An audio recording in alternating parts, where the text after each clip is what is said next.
Hi, Friday. A for the first snack. Oh shit, I have to sneeze.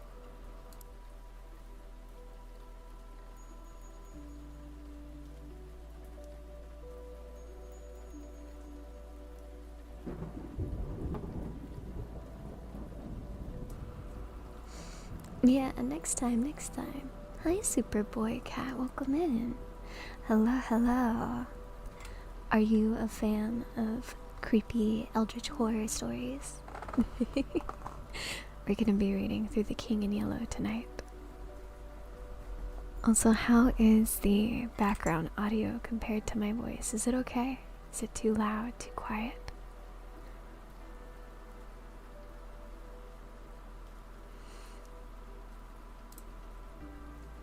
King in Yellow, let's go. And also, no one redeemed any sound alerts. Hang on, I forgot to turn them off, but I also forgot to put on main ghost. It's been a long day for me. I apologize. Give me 1 second. How you doing though, Marcy?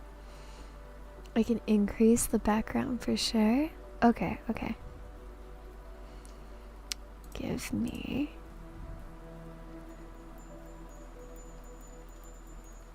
Give me 1 second to do that.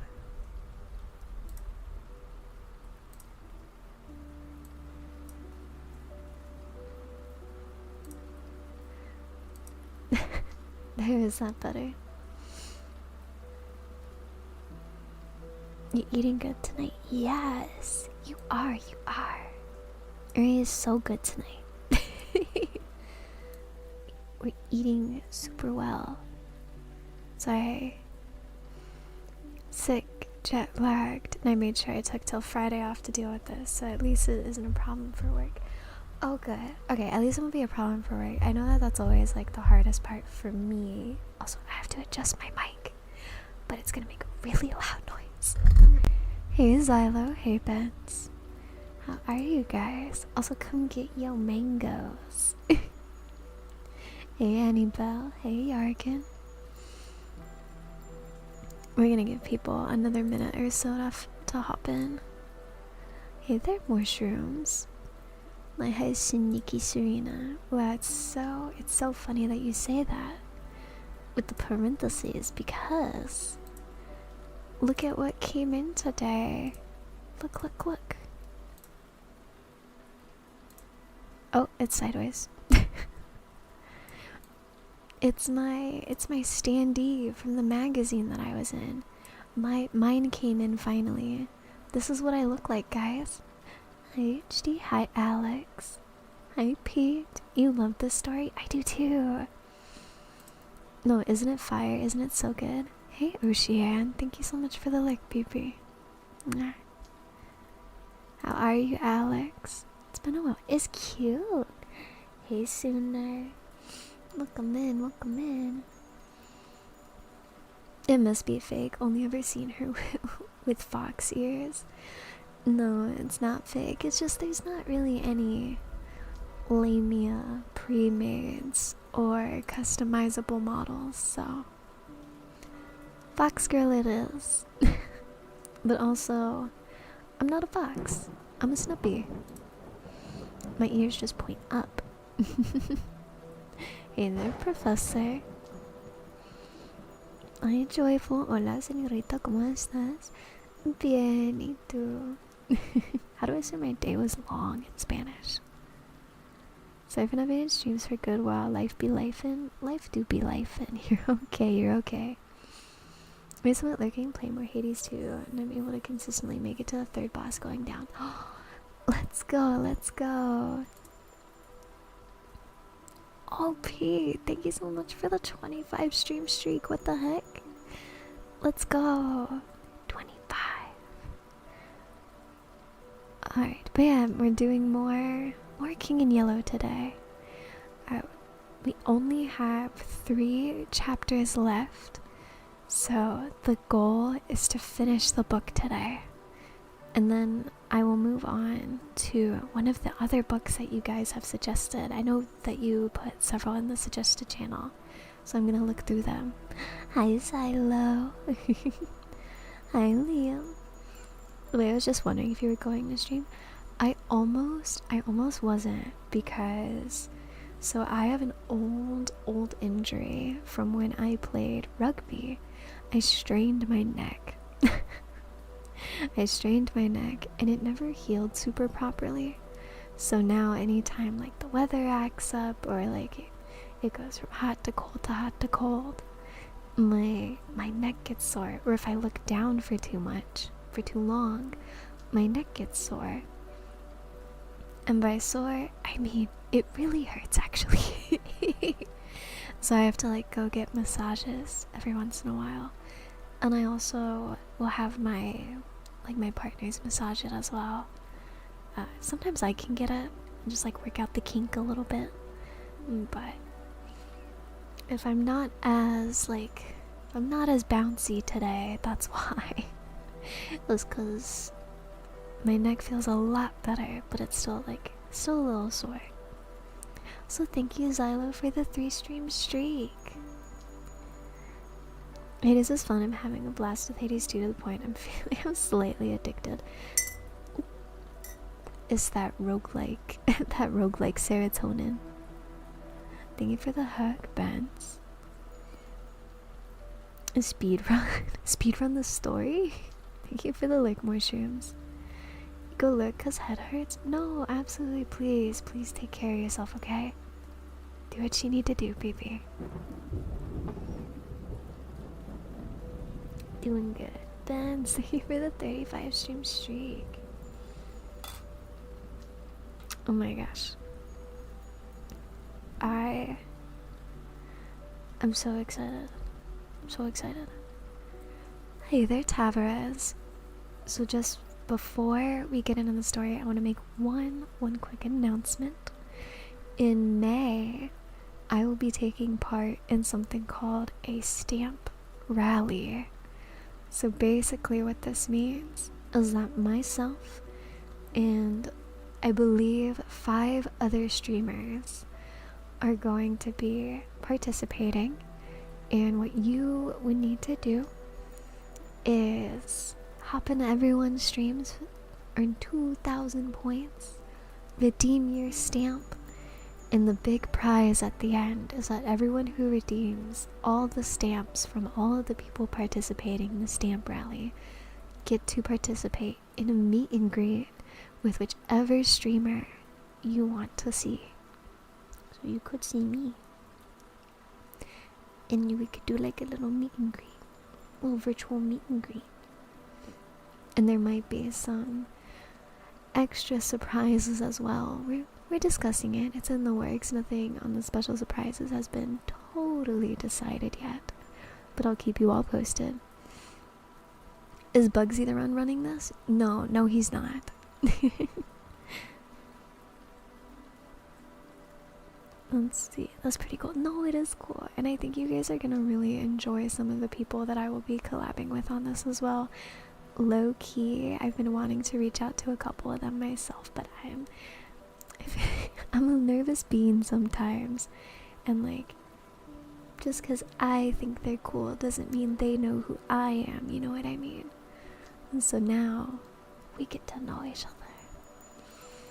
I've seen others do it, and Bugsy was the one running it. Oh, is that like a recent thing? Is he doing one recently? But no, this is not one run by Bugsy. This is run by one of the people who is in my new management company. Hi, Liam. Thank you for the 10 stream streak. You know what that means? Beans. Eldritch beans.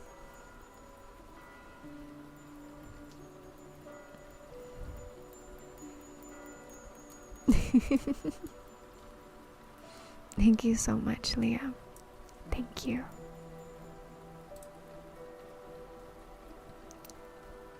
Interesting, it was a while back. Oh, okay. Hi, Maria. Welcome in. Man, I just wanted to let you guys know that was up and coming and in the works. So if you see me raid into some new people, That's probably why. I think it's gonna be fun. I'm excited. Everyone seems really nice and also excited for it, so.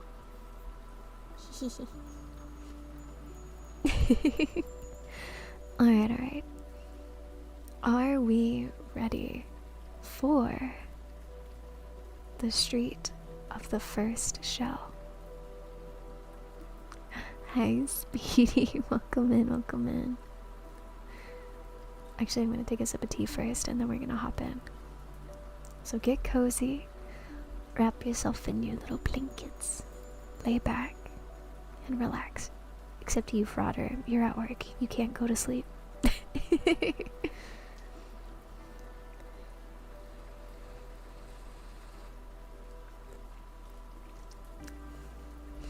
Hi, Kimmy. Thank you for the lurk. Alright, alright. Let's get started.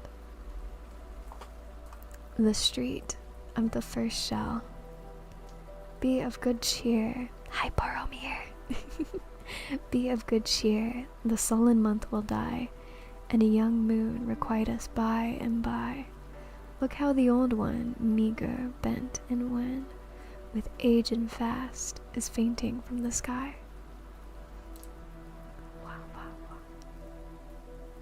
How you doing, Boromir?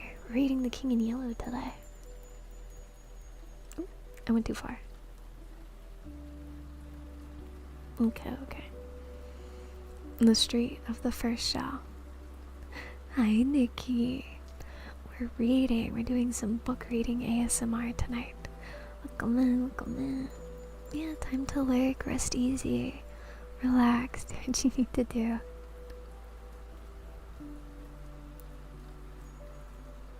Look at you stream before too much time went by. No, yeah, of course. No, if anything, you're actually right on time. We're literally just getting started. Alright. The room was already dark. The high roofs opposite cut off what little remained of the December daylight. The girl drew her chair near the window and, choosing a large needle, threaded it, knotting the thread over her fingers. Then she smoothed the baby garment across her knees, and bending, bit off the thread and drew the smaller needle from where it rested in the hem. I slid a cash register once. Let's see.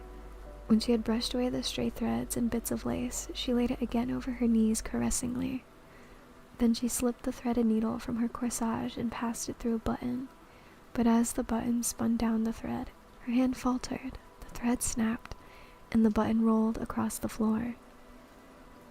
She raised her head. Her eyes were fixed. Oh, fuck, that moved so weirdly for me. Her eyes were fixed on a strip of waning light above the chimneys. Hi, snowballs. Welcome in. From somewhere in the city came sounds like the distant beating of drums, and beyond, far beyond, a vague muttering, now growing. Where is it? Swelling, rumbling in the distance, like the pounding of surf upon the rocks. Now like the surf again, receding, growling, menacing. Hi, Damari. So compare. Welcome in. Get cozy with us. Oh, where was I? Oh, here it is. Receding, growling, menacing. The cold had become intense, a bitter, piercing cold which strained and snapped at joist and beam and turned the slush of yesterday to flint. From the street below, every sound broke sharp and metallic. The clatter of subboats and rattle of shutters, or the rare sound of a human voice. Hi, Sleepy Froggo. You here to get sleepy with us tonight? No, definitely feel free to relax.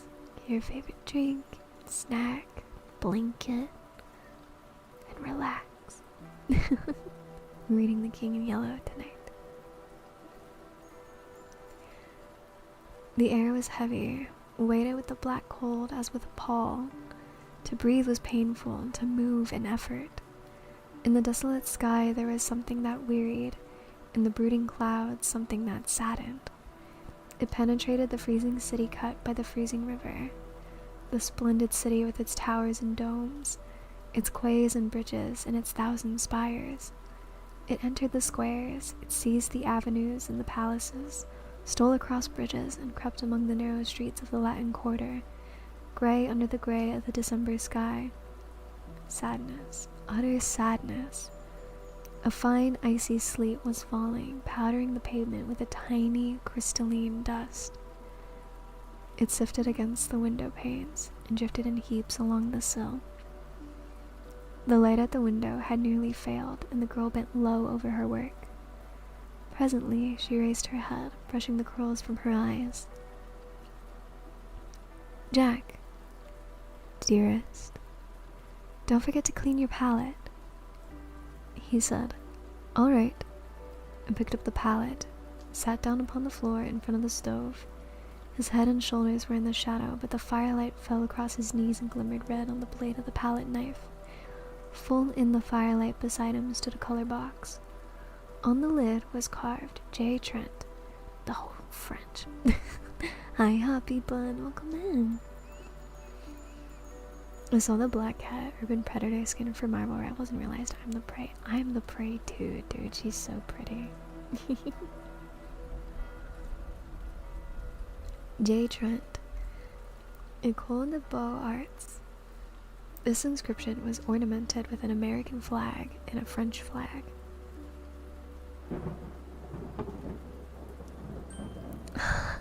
Gallant. Welcome. Oh, those. Welcome in, Raiders.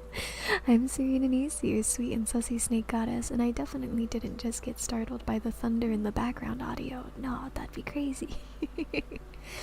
Don't mind the ears and the tail. Sometimes I bark for chat, so they call me Snuppy. It stands for snake puppy. Welcome in, Gallant. Yeah, fancy seeing you here. That's crazy. How you doing, baby? What were you streaming? What were you up to? And also, I know, as usual, it's kind of late. So if anyone needs to raid and run, please feel free to do so. Always take care of yourself first. Hi, Jung. Hi, Gallant. Let's welcome in. So what do you mean that's cute? That I was startled? No, thunder startles me IRL. Just a little woo-wah. Ooh, wow. You're just in time. We're only a couple pages into the chapter. So you didn't really miss anything. Yeah. Isn't there like a new character in woo-wah? Or was it Zenless? I know one of the gachas got a new character recently. Oh, I sipped too loud. My tea's really hot, so I have to like tongue it like a bird. Like you love the King in Yellow streams. Good. Low key, this might be one of the last ones because we only have 3 chapters left. So I'm gonna try to get through it tonight. What are you humming at? Also, I'm on catch-up duty. Oh, I see. I got you. Alright. I'm gonna hop back into it, okay? Miss, welcome in, Raiders. Please feel free to get a snack, a drink, favorite cozy blankie, and relax. I'm about to put the bonds on loop. Do it. I think I need to put them in a playlist together, so I'll definitely make that a little easier for you once I do. Alright. If I remember correctly, the inscription was embossed with an American flag and a French flag. The sleet blew against the window panes, covering them with stars and diamonds, then melting from the warmer air within, ran down and froze again in fern-like traceries. A dog whined, and the patter of small paws sounded on the zinc behind the stove. Jack, dear, do you think Hercules is hungry? Hi, Clearfeather. Welcome in. We're reading The King in Yellow The patter of paws was redoubled behind the stove. He's whining, she continued nervously, and if it isn't because he's hungry, it is because... Her voice faltered. A loud humming filled the air and the windows vibrated. Ken, welcome in. We're King in Yellow. Hell yeah. Yeah, we have 3 chapters left, so I'm hoping that we can finish the book tonight. I'm excited. Seeming defeat Seer, Sources of Souls, Lady of Arches, Temptress of Toes, Heiress of Ankles, Harlot of Heels, Tease of Tongues, Lordess of Licking, Glincess of Glomping, Tantalizer of Triggers, Mommy of Chat, Polytomerous Feet Tuber. How you doing, Ken? Yes, get cozy for King in Yellow, get cozy. A loud humming filled the air and the windows vibrated. Oh, Jack, she cried. Another... But her voice was drowned in the scream of a shell tearing through the clouds overhead. That is the nearest yet, she murmured. Wait, are they at war? Are they getting bombed?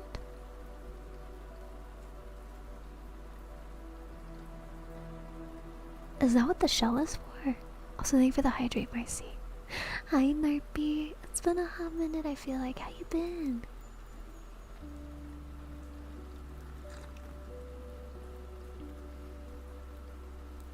Welcome in, Gallon from Serena. Yes, welcome in.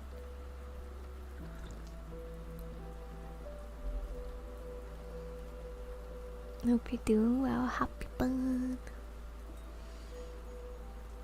Oh, no, he answered cheerfully. It probably fell way over by Montmartre. And as she did not answer, he said again with exaggerated unconcern. They wouldn't take the trouble to fire at the Latin Quarter. Anyway, they haven't a battery that can hurt it. My god, they are like actually shooting them. What?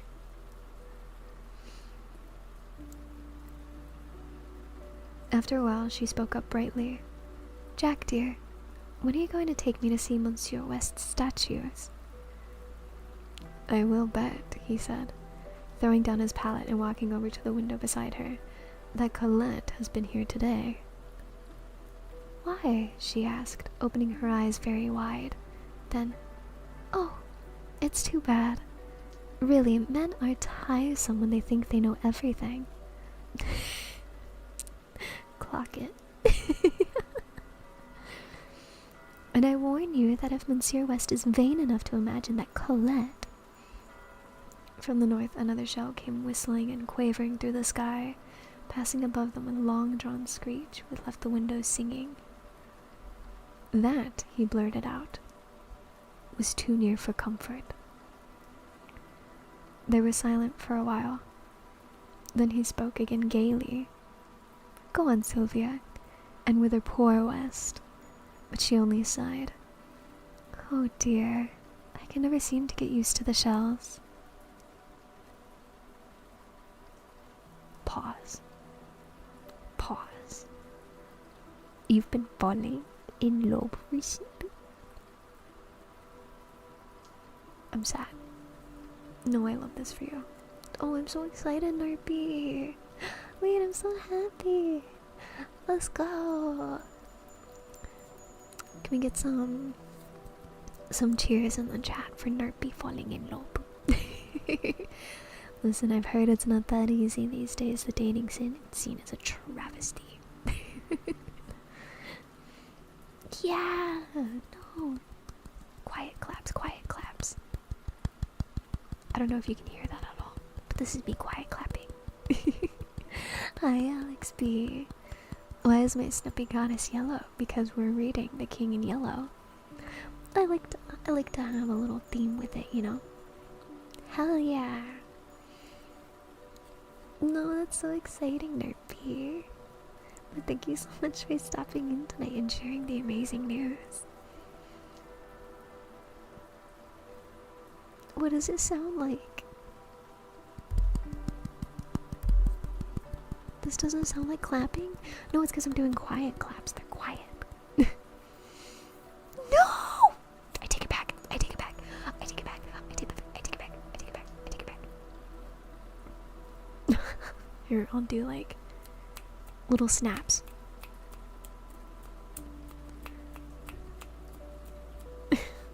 Was that better? Was that better? Little poetry snaps.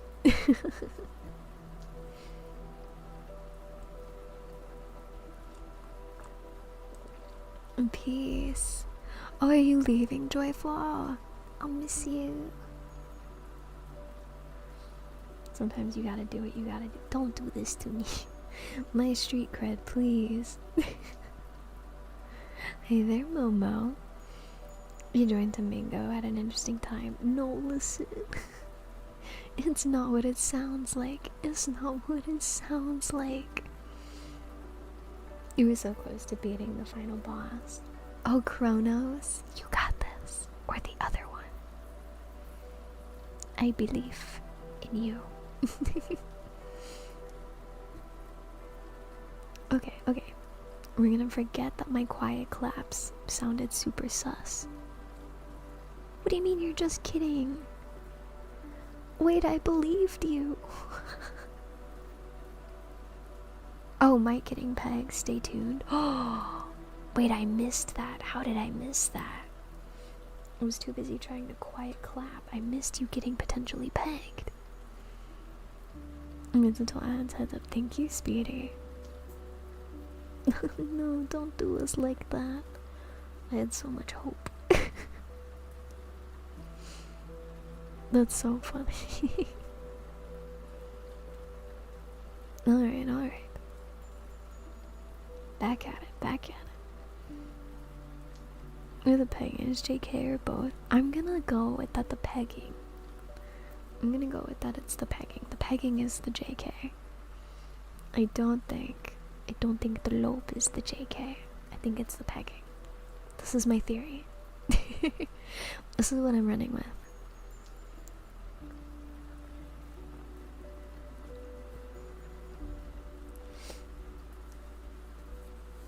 Low key though. The damn jelly.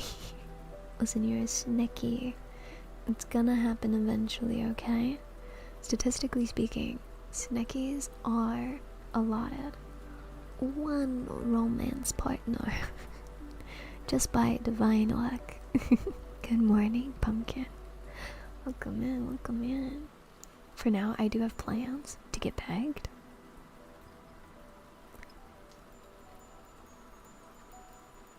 I love this for you. Also, thank you, Pumpkin, for the 6 months with Prime. Ooh, what a hot, sexy Prime sub for 6 months. Let's go. She is, Serena. I need to cash in that. On what? Huh? Oh, on the pot. No, listen, it will come to you when it is meant to.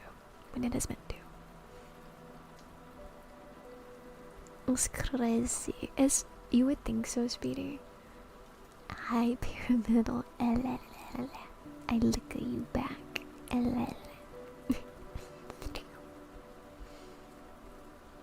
Damn, I mean, it's better than nothing, Pumpkin.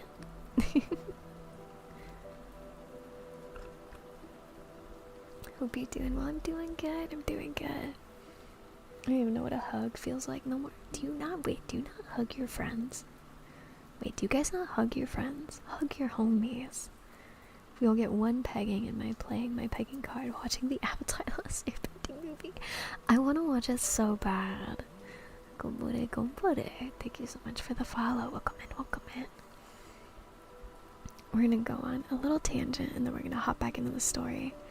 I want to watch the Avatar The Last Airbender movie so bad, like the new animated one, because I want to watch it with you guys in the community server, and then I also want to go support the fuck out of it in theaters, because apparently Paramount is trying to like get rid of Studio Avatar, which I think is dumb, but that's me. Sometimes it's okay to kiss the homies. It's always okay to kiss the homies. With consent, of course. The Automachan, he came back. You can hear finally. Let's go. I'm so happy you can hear. Welcome in, original Alexa. Would you prefer that I call you Alexa? My Google doesn't want me to be great. Will only be on Paramount. What, really? They're not even putting it in theaters? Oh, Hype Train. Oh. Thank you so much for the Hype Train, guys. I was surrendered, but I broke it off with my IRLs a year ago. That's fair. No, I understand. You don't have to get into it. We're just here to relax and enjoy a little bit of spooky storytelling tonight. Alexa's fine? Okay, good. We'll only be on Paramount Plus.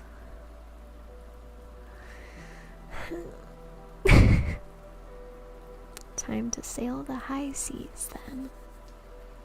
Oh my god, subs! Have you also been falling in love lately? Welcome in. I wasn't going to theaters at all. Yeah, so the issue was that they wanted to high silent. Alexa, play Despacito. Despacito. En Puerto Rico. Side.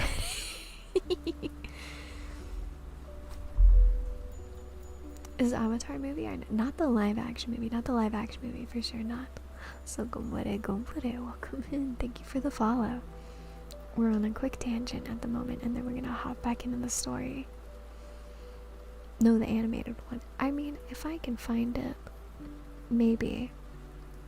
But I also do know that the reason why it was leaked a bit was because it was only gonna be streaming on Paramount Plus. They had promised the studio a theatrical release, and then they were like, no. And so now, especially now that they're getting leaked, the running theory is that they did it in hopes that it would push Paramount to do a theatrical release so that it can still make money, because since it's on the internet, like, why would people stream it through Paramount? You know what I mean? So if Paramount even wants to make money at all, they would have to do a theatrical release. That was the theory. So I'm hoping that Paramount caves. And also, I'll bark in a second silent. I did see it come in. I'm hoping Paramount caves and they can put it in theaters, because I do want to see it in theaters. I really do. Like 4 more weeks of college, then I'm on break. Let's go, subs. I'm so excited for you. You're almost done. So thank you for the lurk, Nick Twist. I'm gonna linger and chill if everyone enjoys the stream and reading. Thank you, baby. Also, wait, before you leave, ASMR barks in 3, 2, 1.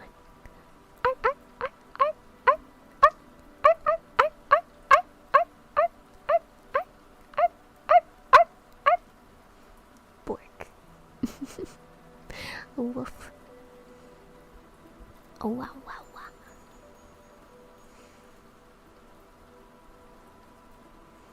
Go grab your nachos and guac, BRB. No worries, BB. Go get your nachos and guac. Hi there, Branch. How you doing? Welcome in. Also, the ad is about to start. Hey there, Salty. You doing good? Good. Yeah, so it looks like the ad is about to start, so you guys buckle in, okay? You buckle in.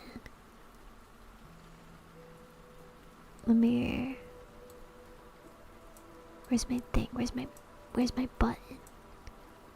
Okay. I will see you guys 3 minutes. But I'll be right here.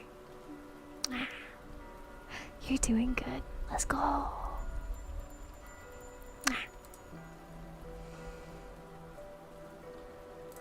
Oh, maybe we just nip it in the bud. We don't have to worry about it. I know. Maru. Hey there, baby. Was told to give the best kisses. I do, it's true. You gonna grab a drink as well? No, absolutely, please. While the ad is running, go get a drink. Once the ad finishes, we are gonna hop back into the story. So if you want to grab a drink, go to the bathroom, get an extra blanket, make yourself some hot cocoa. And please feel free. But welcome in, Maru. How you been? Also, you're gonna nail your schooling out of the park. You're gonna hit it out of the park. Peak. I am doing story time, reading The King in Yellow. Also, thank you guys so much for the level 1 Haichi. Yippee! Thank you. Yes, we are finishing up The King in Yellow today.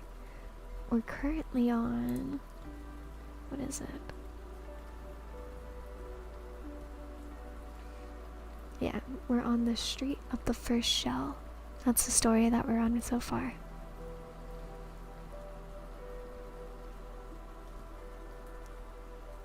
Alright, let me go back to place. Sizzle! Hey, baby. How you doing? Mitochondria. Photosynthesis. You're in a flow state and don't want to lose it. No, don't lose it. Go, go, go. How you been, Sizzle? How's the cooking endeavors been? You make anything new lately?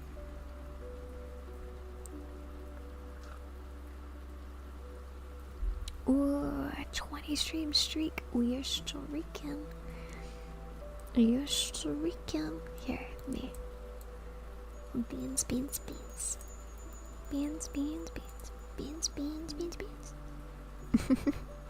Doing good, just doing some studying for my flight tomorrow. Your flight? Oh, is that like the culinary school version of a test? Oh, beans, yes, you get 20. This is 20 stream streak worth of beans right here. Soak it all in, Hey there, Lemon. How you doing, your boy Lemon? Sniffers. No actual flying lessons. Wait, that's so cool. I didn't realize you were going for like pilot school. That's exciting. Are you gonna do like commercial flights or just like recreational flights? Like just for yourself? Alright. Okay, I think I'm good.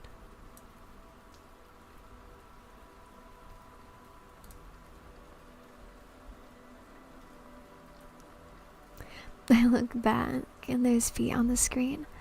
We can thank Nick Twist for that and his 20 stream streak.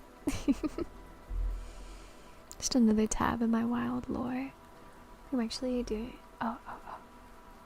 Wait, that's so exciting though. Listen, some scholarship money, I'm just using it till it's gone. You're so real for that. You're so real for that. Well, thank you for the hydrate, Aluka. I just took a sip, so that was perfect timing. Ooh, but I will do the big stretch.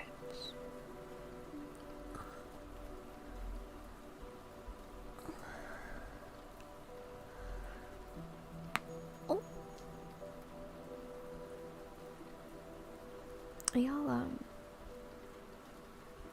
Y'all didn't hear that. Right? You didn't hear that? That was Not just acquired, welcome back. Yeah, almost a 25 stream streak. We heard it, I felt it. Oh no. Oh, then I don't get my license. Depends on if I get more money because I'm not paying out of pocket. Yeah, that's fair. It's very true. Just OPM, which stands for use other people's money. It's too expensive. No, piloting school is so pricey. You might hear a couple other pops. I'm gonna finish this big stretch and we're gonna read a bit more. Whoa. I'm good, Nate. How are you? Welcome in, reading The King in Yellow. Alright. Where was I? Just Location pop ASMR. One day. Some basic flying in. No, that's really exciting. I hope that you have a lot of fun with it. Hey, Blue. Alright, I will bark. I'm gonna bark, and then I'm gonna read.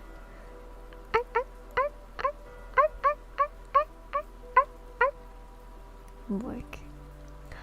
I'll bark. Blue. I'm just a chef and do nothing else. No, you're so humble. Blue. We're reading The King in Yellow, so get cozy, relax, and fall asleep to my voice. Alright. Oh dear, I can never seem to get used to the shells. He sat down on the arm of the chair beside her. Her scissors fell jingling to the floor. My voice. My voice, Blue. She tossed the unfinished frock after them and putting both arms about his neck, drew him down into her lap. Don't go out tonight, Jack. Mia! Welcome in. Guys, this is one of the beautiful ladies who helps with my new management services. Everyone say hi, Mia. Go for it. Thank you so much for the follow. Welcome in. The voices aren't just in my head, no, they're in all of our heads. I wish I had like a multiple voice thing that I could put on. It's like wop wop wop wop wop wop wop wop wop. Hope you're doing well, Mia. We're reading The King in Yellow. Alright. She pulled him into her lap. Just what you needed to pass out. Good. Definitely relax and fall asleep. This is the perfect place for it. So go for it. Come in. Thank you for the lurk, Marcy. Alright. Where was I? Don't go out tonight, Jack. He kissed her uplifted face. You know I must. Oh, thank you for the head pat screen. Welcome in. Don't make it hard for me. But when I hear the shells, I know you are out in the city. But they all fall in Montmartre. They may all fall in the Beaux Arts. You said yourself that two struck the Croix d'Or, say. Mere accident. Jack, have pity on me. Take me with you. And who will be there to go get dinner? She rose and flung herself on the bed. No, I can't get used to it, and I know you must go, and I beg you not to be late to dinner. If you knew what I suffer, I cannot help it, and you must be patient with me, dear. He said, It is as safe there as it is in our own house. She watched him fill for her alcohol lamp, and when he had lighted it and had taken his hat to go, she jumped up and clung to him in silence. After a moment, he said, Now, Sylvia, remember, my courage is sustained by yours. Come, I must go. She did not move, and he repeated, I must go. Then she stepped back, and he thought she was going to speak and waited, but she only looked at him, and a little impatiently he kissed her again, saying, Nah. Don't worry, dearest. When he had reached the last flight of stairs on his way to the street, a woman hobbled out of the housekeeper's lodge, waving a letter and calling, Monsieur Jack, this was left by Monsieur Fallowby. He took the letter and, leaning on the threshold of the lodge, read it. Dear Jack, I believe Braith is dead broke, and I'm sure Fallowby is. Braith swears he isn't, and Fallowby swears he is. So, you can draw your own conclusions. I will let you fellows in. Yours faithfully, West. P.S. Fallowby has shaken Hartman and his gang, thank the Lord. There is something rotten there, or it may be he's only a miser. P.P.S. I'm more desperately in love than ever, but I'm sure she does not care a straw for me. is this letter?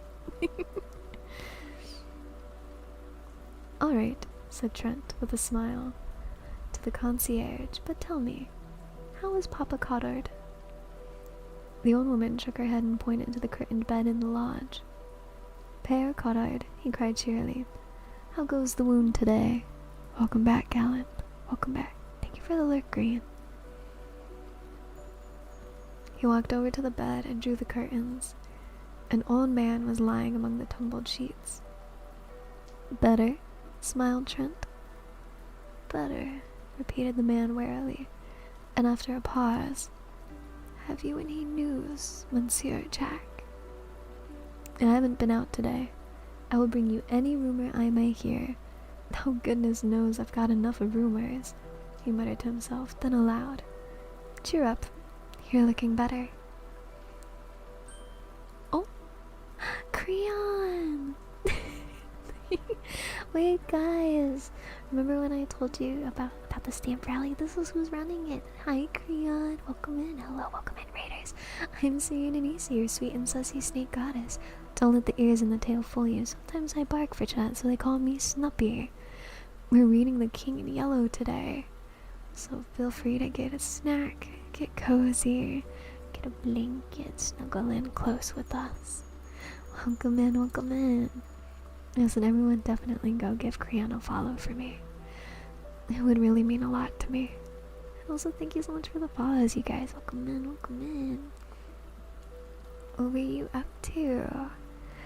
Oh, but also I know it's getting kind of late, so if anyone needs to raid and run, please feel free to do so. Always take care of yourself first. Yes, welcome in, raiders. We haven't officially met yet, but hello, Creon. Are you alive, cool? Yes, drop your Crocs and grab your socks. It's a Creon raid. I literally just took my socks off, but I can grab them. I can hold them close.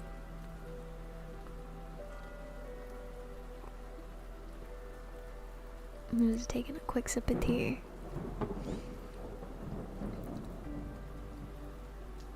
I believe Creon Alexa manages for.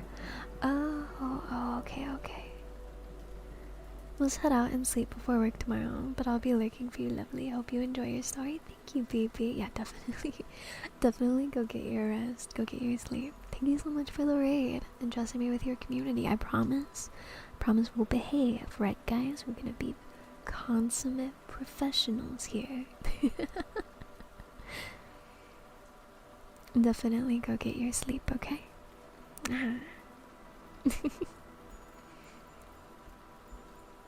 Alright, welcome in. We're reading The King in Yellow. We are on the street. A chapter called The Street of the First Shell. Okay. I haven't been out today. I will bring you any rumor I may hear, though. Though goodness knows I've got enough of rumors, he muttered to himself, then aloud. Cheer up. You're looking better. Thank you for the lurk, King. And the sortie? Oh, the sortie. That's for this week. General Choku sent orders last night. It won't be terrible. Thank you for the lurk, Creon. It won't be sickening, thought Trent as he went out into the street and turned the corner to the Rue de Seine. Slaughter, pew pew. I'm glad I'm not going. Ellis, welcome in. How you doing, PP? What have you been up to? Are you on your... Wait, are you on your off day finally? Or is that... tomorrow? 2 days? I'm trying to do math in my head. Yes, finally, let's go! Okay, so I was right. That makes me happy. Alright, we're reading The King in Yellow tonight, Ellis. Playing Enfield all day, getting ready for the new update. Ooh, nice. Maybe I'll play the new update, who knows?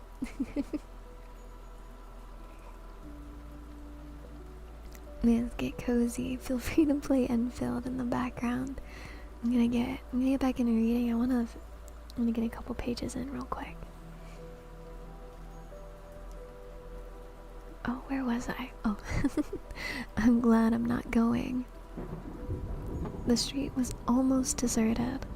Thank you so much for the follow. Welcome in, welcome in. Hi, Adley Panda. Hi, Evo-chan. I've dropped my Crocs and grabbed my socks. Shanice, I know you'd love the new character. Oh, I'll check him out. I'll check him out. The street was almost deserted. A few women muffled in tattered military capes crept along the frozen pavement, and a wretchedly clad gamin hovered over the sewer hole in the corner of the boulevard. A rope around his waist held his rags together.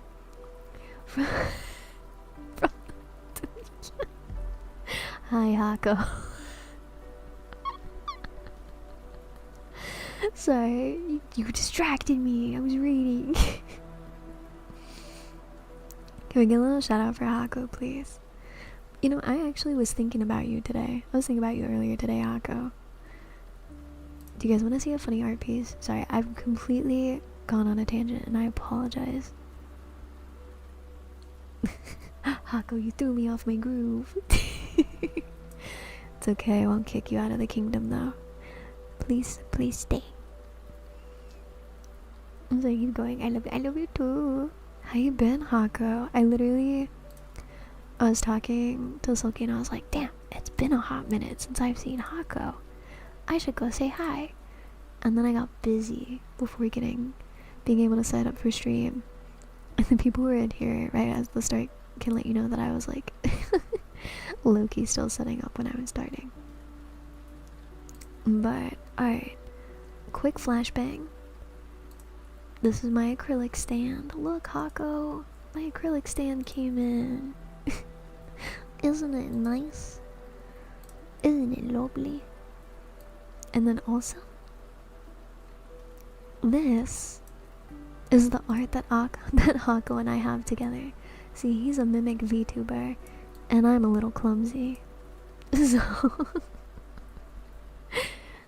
he ate me. Also, everything I want to worship. My God, isn't it so good? I'll send you other pictures too. I'm glad you guys like it. Oh, your house got renovated. Oh, I see. Oh, that's why I haven't seen you then. I thought it was weird that I hadn't seen you pop up. It's so cute, OMG. Yeah, in the artist. So this is done by a wonderful artist named Samanila. I hope I'm saying that correctly. And here's their VGen link if you want to check them out. But this is part of a YCH that they have, so like you could get this too. This could be you. And I asked them to do like customized, like have tentacles popping out and do like a little customized tentacle and thing like that. And they're like, oh my god, I've never done that before. And then they did it, and then they were like, thank you so much. Like, you really pushed me to animate more. And I had a lot of fun doing it. So I just wanted you to know, Hako, that the artist really loved making this piece for us. I wish that was me. You're so delicious.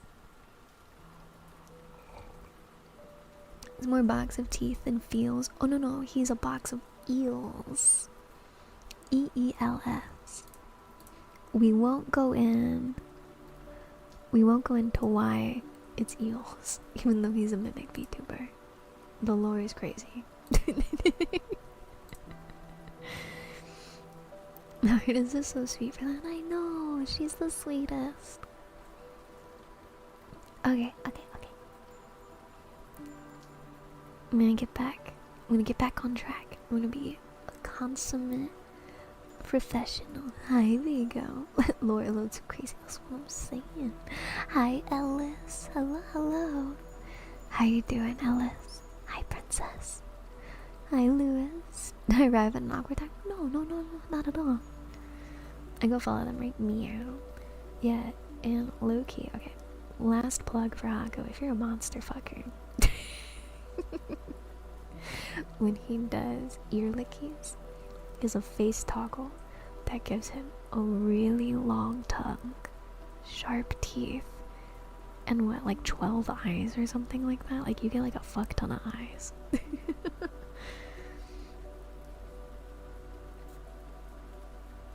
Hey Brad, is night go sleep? Oh, thank you. Just doing the big stretch. Luckily, I've already snap, crackle, popped my joints at the other big stretch, so hopefully this one will be a little quieter. Hako's like,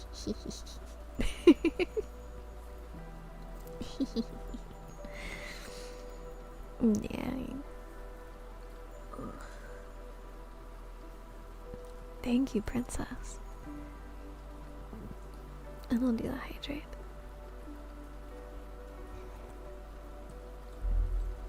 Alright, alright. From the top. Hey, Ryoku. The judge is just eating someone, but that sounds like an average Thursday. No, that's my friend Hako. He just needed a little snack. Some medicine and sleep. If I fall asleep, have a good rest of the stream. Oh, thank you so much, Mia. But yeah, no, definitely feel free to fall asleep here. If anything, I take it as a compliment. But it is the snack. Welcome in, Ryoku. I'm gonna read now. I'm gonna finish this page that I've been on for 20 minutes now. I'm gonna finish it, I swear.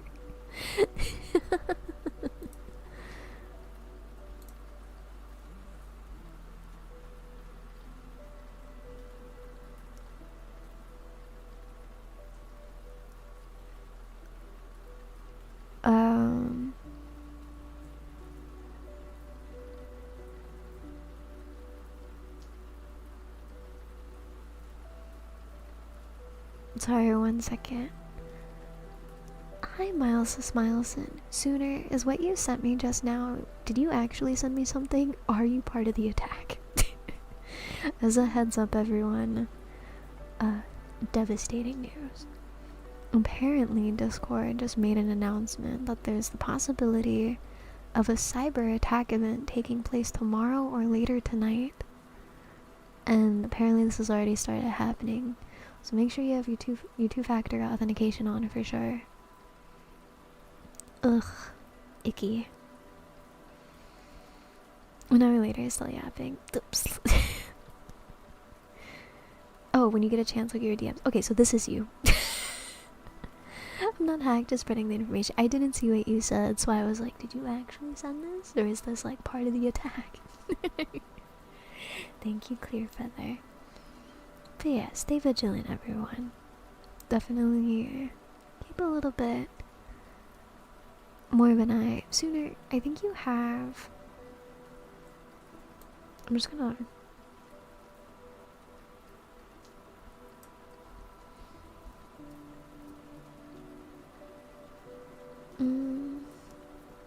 Can you go ahead and post that in the general chat and just say it's from Serena, Sooner, in the Discord, if you don't mind? I'd really appreciate it. Just as little things. Also, I don't know if you can post in announcements, but if you can, put it in announcements. And just say it's from me. Thank you so much for keeping me updated and keeping us safe. W mod. W mod, Sooner. Okay. Now, from the top. The street was almost deserted. A few women, muffled in tattered military capes, crept along the frozen pavement, and a wretchedly clad gay man hovered over the sewer hole in the corner of the boulevard. A rope around his waist held his rags together. From the rope hung a rat, still warm and bleeding. Ugh.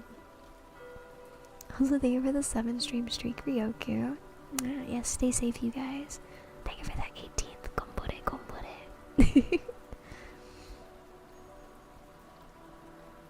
There's another in there, he yelled at Trent.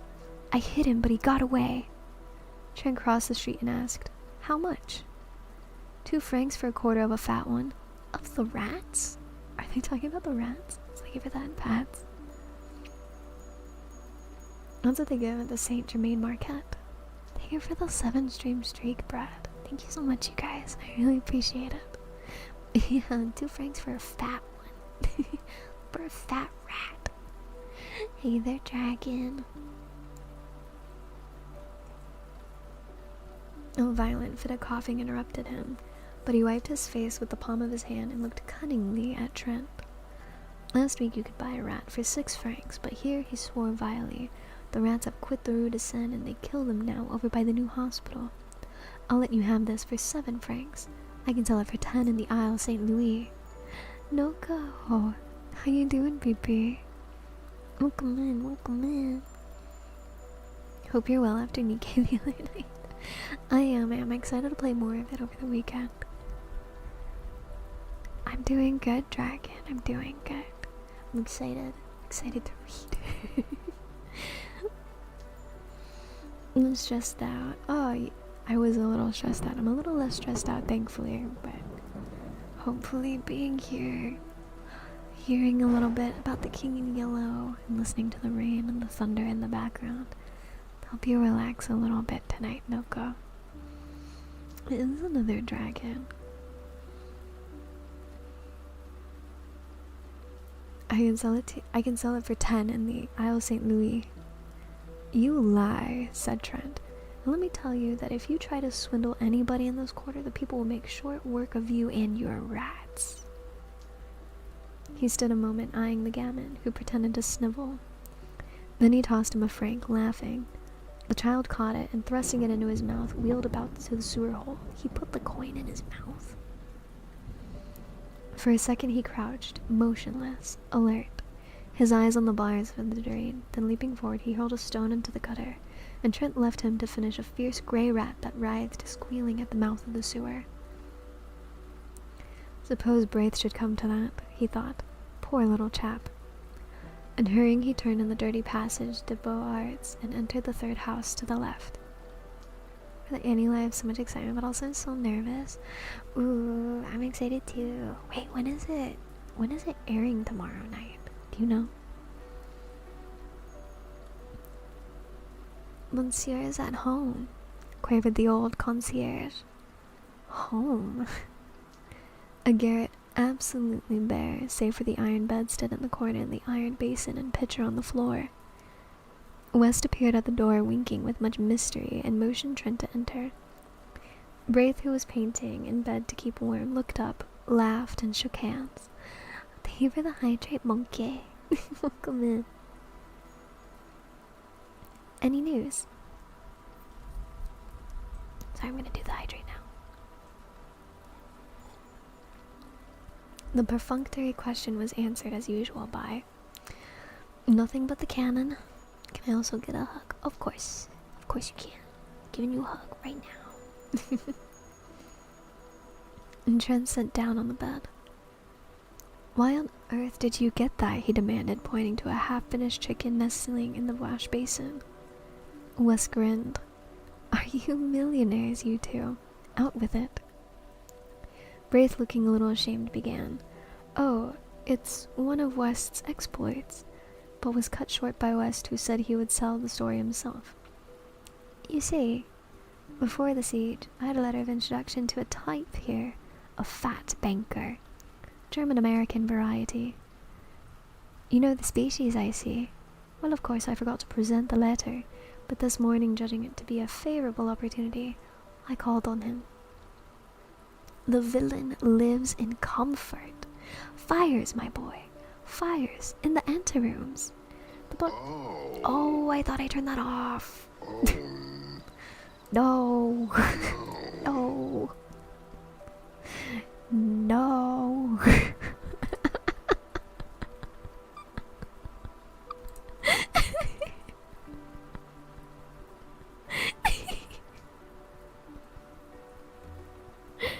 Thank you, Dragon. Thank you for letting me know that was still up. It was ahead in the US, so the 18th is tomorrow for me and starts at around 7:30 p.m. Oh, I see. Thank you for the 25 stream streak, Dragon. I really appreciate it. Maybe 5 in the morning? Oh. That's so early. Alright. Where was I? Fires, my boy. Fires in the antechambers. The Buttons finally condescends to carry my letter and card up, leaving me standing in the hallway, which I did not like. So I entered the first room I saw unfeignedly, and nearly fainted at the sight of a banquet on a table by the fire. Down comes Buttons, very insolent. No, oh no. His master is not at home, and in fact is too busy to receive letters of introduction just now.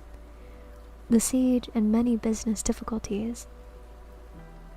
I deliver a kick to Buttons, pick up this chicken from the table, toss my card onto the empty plate, and addressing Buttons as a species of Prussian pig, what the fuck?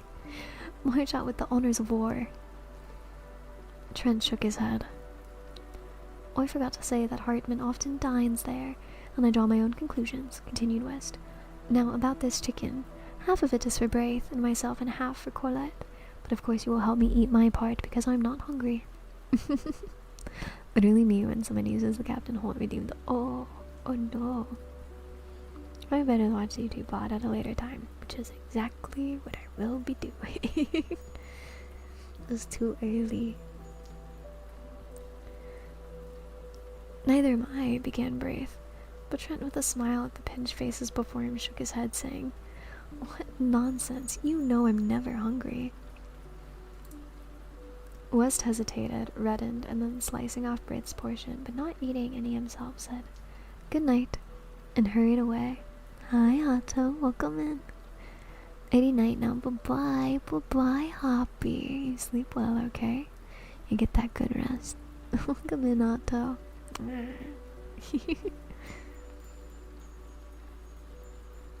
And hurried away to number 470 Rue Serpent, where lived a pretty girl named Colette, orphan after Sedan, and heaven alone knew where she got the roses in her cheeks, for the siege came hard on the poor. That chicken will delight her. But I really believe she's in love with West, said Trent, and walking over to the bed. See here, old man, no dodging, you know. How much have you left? The other hesitated and flushed. Come, old chap, insisted Trent. Braith drew a purse from beneath his bolster and handed it to his friend with a simplicity that touched him. 7 sous, he counted. You make me tired. Why on earth don't you come to me? I'll take it. You'll take it what? You'll take it what is this? What is this word? You'll take it dill? You'll take it to dill, Braith. To catch some streamers. Oh, Ryoko, that's so early. How many times must I go over the same thing and explain to you that because I have money, it is my duty to share it, and your duty and the duty of every American to share it with me? Wait, what? Gombare. Thank you so much for the follow. Welcome in. You can't get a cent. The city's blockaded, and the American minister has his hands full with all the German riffraff and deuce knows what. Why don't you act sensibly? Wait, so this... Okay, wait, hold on. Let me reread this. Am I reading this right? Wait. You make me... Why on earth don't you come to me? How many times must I go over the same thing as my duty? Because I have money, it is my duty to share it. Your duty and the duty of every American to share it with me. What is he saying? So because he has money, he has to share it. And then other people have to share their money with him? What? I have no idea. I have no idea what this guy is saying. Oh, you guys know each other? Let's go. Hello, Emperor of the Jedi. Welcome in. Reading The King in Yellow. Yes, definitely welcome in.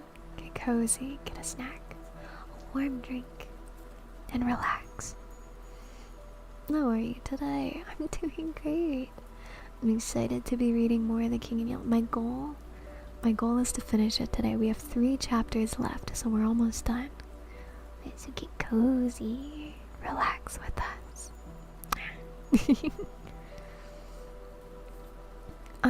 I will, Trent, but it's an obligation that perhaps I can never even in part repay.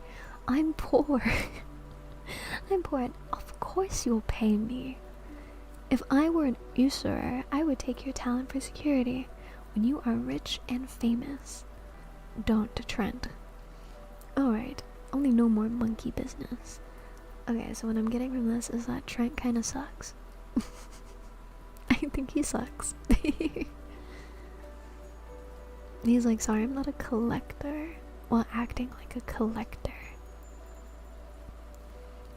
Crazy.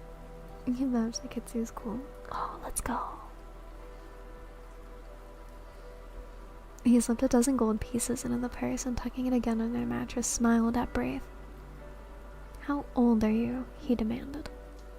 16? He's hustling a 16-year-old? Oh my god. What the fuck? Have a good nap, Momo. A good nap. Have a good rest, Momo. You get some good sleep, okay? Rest well, baby. Trent laid his hand lightly on his friend's shoulder. I'm 22, and I have the rights of a grandfather as far as you are concerned. You'll do as I say until you're 21. The siege will be over by then, I hope, said Braith, trying to laugh, but the prayer in their hearts, how long, O Lord, how long, was answered by the swift scream of a shell soaring among the storm clouds of that December night. You love ASMR, it makes you relax. Oh good, I'm happy. I'm glad this is helping you relax. That's so sus. No, I agree. Part 2. West, standing in the doorway of a house in the Rue Serpent, was speaking angrily. He said he didn't care whether Hartman liked it or not. He was telling him, not arguing with him. You call yourself an American, he sneered. Berlin and hell are full of that kind of American. You come loafing about Colette with your pockets stuffed with white bread and beef and a bottle of wine at 30 francs, and you can't really afford to give $1 to the American ambulance and public assistance, which Braith does, and he's half starved. I'm confused. Aren't we in France? Why are we giving money to the American ambulance and public assistance? What am I missing?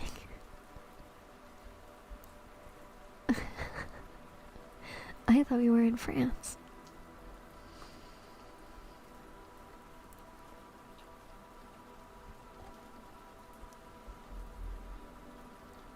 If you have any headphones, it makes it a lot better. Oh, I agree.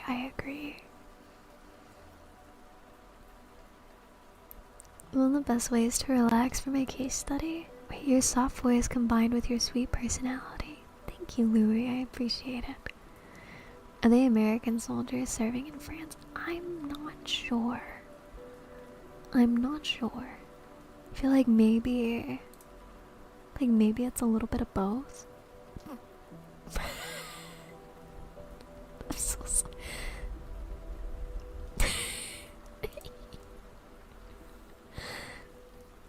One of my other mods messaged me and I thought it was like another emergency, so I opened it. Can I share? Hold on, I have to ask them if I can share this. If they can, it's great. It's good. Okay, I think it's relevant because you guys are like, oh, like, when you listen to ASMR, wear headphones. It makes it a whole lot better. And Miyu fucking sends this to me and is like, this is me, by the way. She's like, this is me, by the way.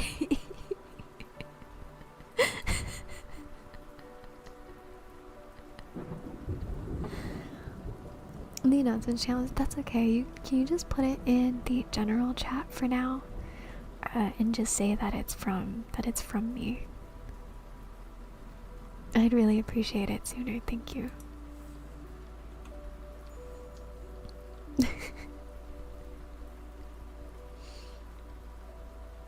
I'm so serious, by the way. I know you're serious, that's why I'm laughing. And people have reacted to it. Oh, perfect. Thank you so much. Thank you, Sooner. All the besitos.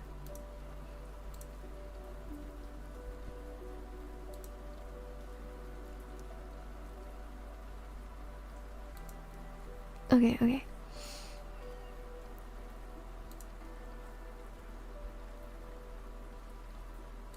Alrighty.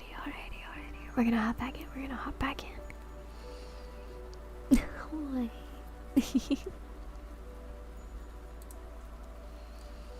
Harmon retreated at the curbstone, but West followed him, his face like a thundercloud. Don't you dare to call yourself a countryman of mine, he growled. No, nor an artist either.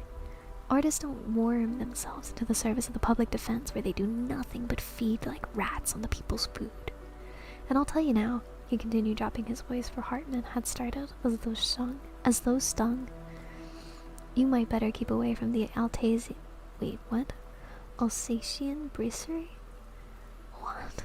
Alsatian Brasserie and the smug-faced thieves who haunt it. You know what they do with suspects? You lie, you hound, screamed Hartman, and flung the bottle in his hand straight at West's face. West had him by the throat in a second. Me next, sorry. And forcing him against the dead wall shook him wickedly. Now you listen to me, he muttered through his clenched teeth. You are already a suspect, and I swear I believe you are a paid spy. It isn't my business to detect such vermin, and I don't intend to denounce you, but understand this. Colette don't like you, and I can't stand you. And if I catch you in this street again, I'll make it somewhat unpleasant. Get out, you sleek Prussian. So he's racist. Got it. I'm writing this down. It's a surprise tool that'll help us later.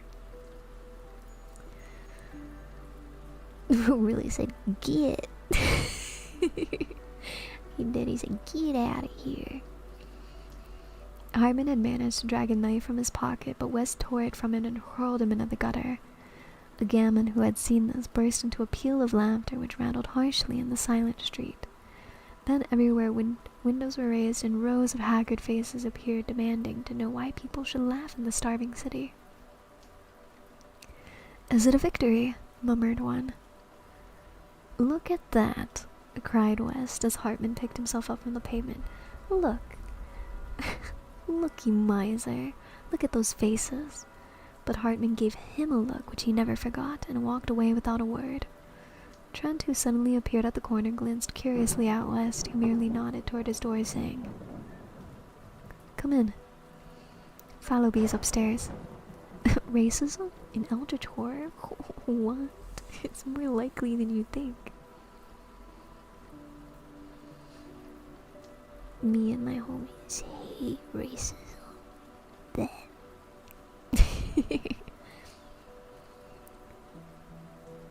What are you doing with that knife? Demanded Fallowby, as he and Trent entered the studio. West looked at his wounded hand, which still clutched the knife, but saying, Cut myself by accident, tossed it into a corner and washed the blood from his fingers. Fallowby, fat and lazy, watched him without comment, but Trent, half divining how things had turned, walked over to Fallowby smiling. I have a bone to pick with you, he said. Where is it? I'm hungry, replied Fallowby with affected eagerness, but Trent, frowning, told him to listen. How much did I advance you a week ago? 380 francs, replied the other with a squirm of contrition. Where is it? Wait, so are they like bloodhounds? Are they like loan sharks? I'm putting it all together. Fallowby began a series of intricate explanations, which were soon cut short by Trent. I know. You blew it in. You always blow it in. I don't care a rap what you did before the siege. I know you are rich and have a right to dispose of your money as you wish to, and I also know that, generally speaking, it is none of my business. But now, it is my business. As I have to supply the funds until you get some more, which you won't, until the siege is ended one way or another. Hi, Angel Cake, welcome in. Get cozy with us. One way or another. I wish to share what I have, but I won't see it thrown out of the window. Oh, yes. Of course, I know you will reimburse me. But that isn't the question.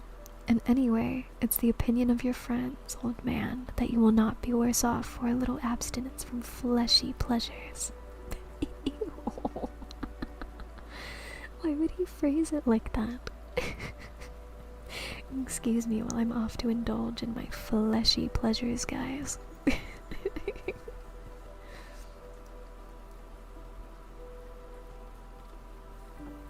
You are positively a freak in this famine-cursed city of skeletons.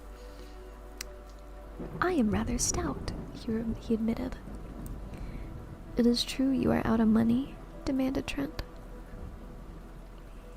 Yes, I am, said the other. That roast-sucking pig on the Rue Saint-Honore, is it there yet? Continued Trent. What? Stammered the feeble one. I thought so. I caught you in ecstasy before that sucking pig at least a dozen times. Is sucking pig a euphemism? I have to know. Is sucking pig a euphemism for something? Can someone look that up for me? What does that mean?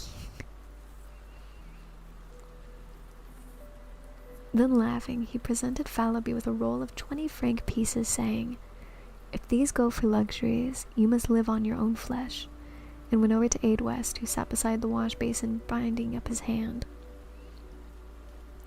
West suffered him to tie the knot, and then said, You remember yesterday, when I left you and Braith to take the chicken to Colette? Chicken! Good heavens! Moaned Fallowby. Chicken, repeated West, enjoying Fallowby's grief. I must explain that things are changed. Colette and I are to be married. What? Damn, they moved fast. Hold up. No, I agree, Brett. Hold up. Hold the fuck up. I must explain that things are changed. Colette and I are to be married. What about the chicken? Groaned Fallowby. Shut up, laughed Trent, and slipping his arm through West, walked to the stairway. The poor little thing, said West. Just think, not a splinter of firewood for a week, and wouldn't tell me because she thought I needed it for my clay figure. Whew. When I heard it, I smashed that smirking clay nymph to pieces, and the rest can freeze and be hanged.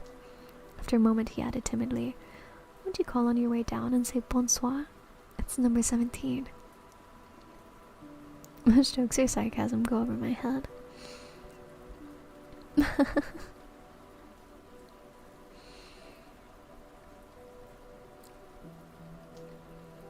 Yes, said Trent, and he went out softly, closing the door behind. He stopped on the third landing, lighted a match, scanned the numbers over the row of dingy doors, and knocked at number 17. C'est toi, George. The door opened. Oh, pardon, Monsieur Jack. I thought it was Monsieur West. Then blushing furiously. Oh, I see you have heard. Oh, I thank you so much for your wishes, and I'm sure we love each other very much, and I'm dying to see Sylvia and tell her and what? Laughed Trent. Thank you for the lurk sooner. I am very happy, she sighed. He's pure gold, turned Trent. And then gaily, I want you and George to come and dine with us tonight. It's a little treat. You see, tomorrow is Sylvia's fete. She will be 19. I have written to Thorn and the... How do I say this? Guernalex? Guernalex? I feel like that's not how I say it. And the Guernalex will come with their cousin Odile. Welcome back, Mercy. Fallowby is engaged, and not to bring anybody but himself. The girl accepted shyly, charging him with loads of loving messages to Sylvia, and he said goodnight. He started up the street, walking swiftly, for it was bitter cold, and cutting across the Rue de la Lune, he entered the Rue de Seine. The early winter night had fallen, almost without warning, but the sky was clear and myriads of stars glittered in the heavens. The bombardment had become furious, a steady rolling thunder from the Prussian cannon punctuated by the heavy shocks from Mont Valérien. The shells streamed across the sky, leaving trails like shooting stars, and now, as he turned to look back, rockets blue and red flared above the horizon from the Fort d'Issy, and the fortress of the north flamed like a bonfire. "Good news," a man shouted over by the boulevards of Saint-Germain. As if by magic, the streets were filled with people, shivering, chattering people with shrunken eyes. 6-7, 6-7, 6-7, 6-7, 6-7, 6-7, 6-7, 6-7, 6-7, 6-7. Do you hear Prussian cannons? Yes, I do believe this story is set in World War II. If I had to guess, maybe one.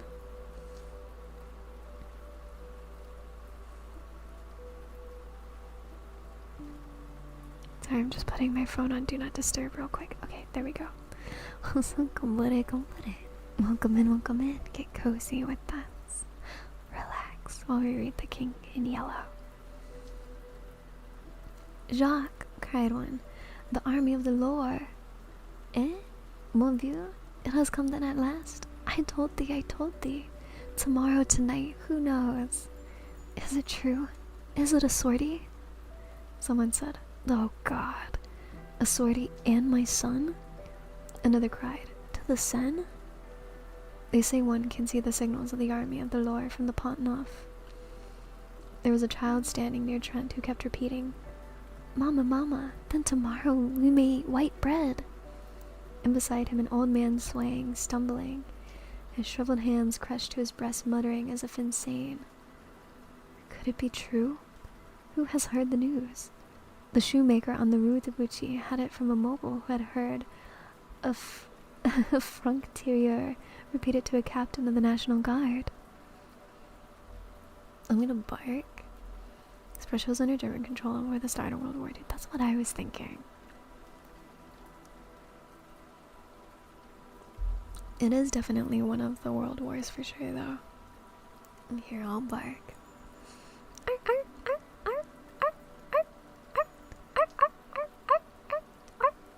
Bark. Barf. Hello. Trent followed the throng, surging through the Rue de Seine to the river.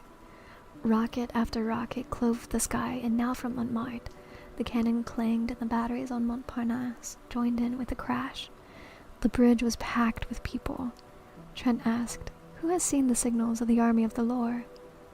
"We are waiting," was the reply. He looked toward the north. Suddenly the huge silhouette of the Arc de Triomphe sprang into black relief against the flash of a cannon. The bottom of the gun rolled along the quay and the old bridge vibrated. Again, over by the Point d'Azur, a flash and heavy explosion shook the bridge, and then the whole eastern bastion and the fortifications blazed and crackled, sending a red flame into the sky. Your reading is peak. Thank you so much, Define Negative. I really appreciate it. Welcome in, welcome in. I'm glad to hear that you're enjoying it. Where was I? Blazed and crackled, sending a flame into the sky. Thank you for the lurk, Buddha Kex. Hi, Salary. Welcome in. Feel free to get cozy while we read more of The King in Yellow tonight. Hi, Salary. Hello, hello. Hi, True. Welcome in. Thanks for hopping in tonight. Has anyone seen the signals yet? He said. He asked again. We are waiting, was the reply. Thank you for the light, Krypton. Yes, waiting, murmured a man behind him. Waiting, sick, starved, freezing, but waiting. Is it a sortie? They go gladly. Is it to starve? They starve. They have no think to think of surrender. Are they heroes, these Parisians? Answer me, Trent. The American ambulance surgeon turned about and scanned the parapets of the bridge. Any news, doctor? Asked Trent mechanically. News, said the doctor. I don't know any. I haven't had time to know any. What are these people after? They say that the army of the Loire has signaled Mont Valerian. Poor devils. The doctor glanced about him for an instant and then... I'm so harried and worried that I don't know what to do. After the last sortie, we had to work of 50 ambulances of our poor little corpse. Tomorrow there's another sortie, and I wish you fellows could come over to headquarters. We may need volunteers. How is Madame? He added abruptly. Thank you for the lurk, Eldaris. Welcome in, welcome in. Looked it up, it is set during World War I, but published in 1895, which explains why they are saying cannon instead of artillery.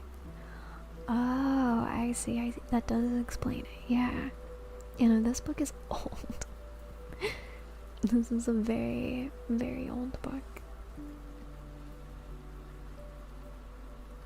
Who predicted World War I? It's crazy. Well, replied Trent, but she seems to grow more nervous every day. I ought to be with her now. Take care of her, said the doctor, and with a sharp look at the people, I can't stop now. Good night. And he hurried away muttering, Poor devils. Trent leaned over the parapet and blinked at the black river surging through the arches. Dark objects carried swiftly on the breast of the current, struck with a grinding, tearing noise against the stone piers, spun around for an instant and hurried away into the darkness. The ice from the Marne. As he stood staring into the water, a hand was laid on his shoulder. Hello, Southwark, he cried, turning around. This is a queer place for you. Trent, I have something to tell you. Don't stay here. Don't believe in the army of the Loire. And the attaché of the American legation slipped his arm through Trent's and drew him toward the Louvre. Then it's another lie, said Trent bitterly. Yeah, ye old book. No, this book is very... I think this book... Don't quote me on this, but I think this book comes before Lovecraft even. Ooh, don't quote me though. I could be wrong.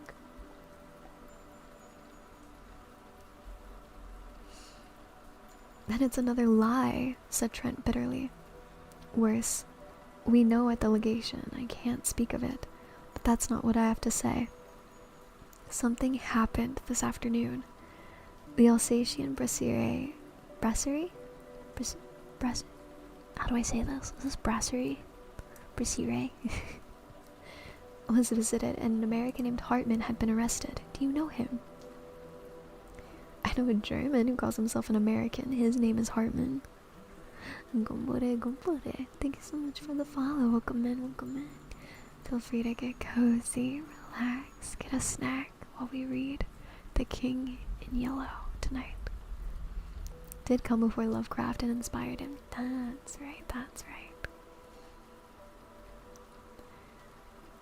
His name is Hartman. Well, he was arrested about 2 hours ago. They mean to shoot him. What? Yeah, what? Of course, we at the legation can't allow them to shoot him offhand, but the evidence seems conclusive. Is he a spy? Well, the papers seized in his rooms are pretty damning proofs. And besides, he was caught. They say swindling the Public Food Committee. He drew rations for 50. How? I don't know. He claims to be an American artist here, and we have been obliged to take notice of it at the legation. That's a nasty affair. To cheat the people at such a time is worse than robbing the poor box, cried Trent angrily. Let them shoot him. He's an American citizen. Yes, oh yes, said the other, bitterness.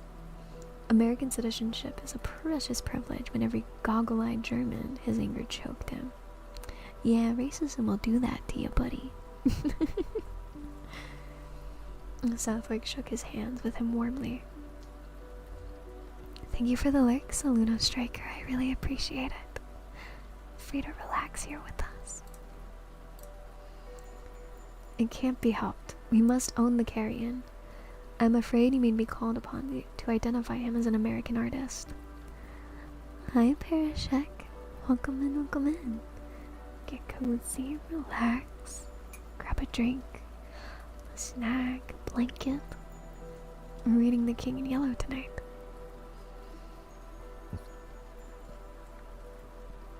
You must own the carrion. I'm afraid you may be called upon to identify him as an American artist, he said with a ghost of a smile on his deep-lined face, and walked away through the Cours Laurent.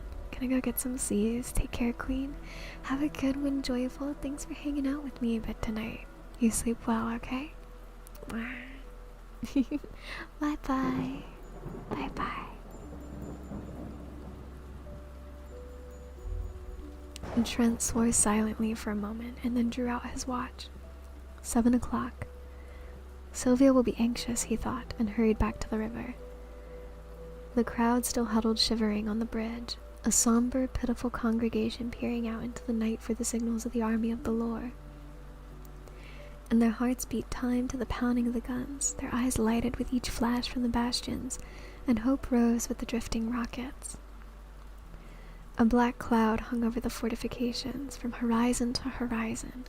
The cannon smoke stretched in wavering bands, now capping the spires and domes with cloud, now blowing in streamers and shreds along the streets, now descending from the housetops, enveloping quays, bridges, and rivers in a sulphurous mist. And through the smoke palled the lighting of the cannon played, while from time to time a rift above showed a fathomless black vault set with stars. He turned again to the Rue de Seine, that sad, abandoned street, and its rows of closed shutters and desolate ranks of unhighlighted lamps. He was a little nervous and wished once or twice for a revolver, but the slinking forms which passed him in the darkness were too weak with hunger to be dangerous, he thought. And he passed on unmolested to his doorway.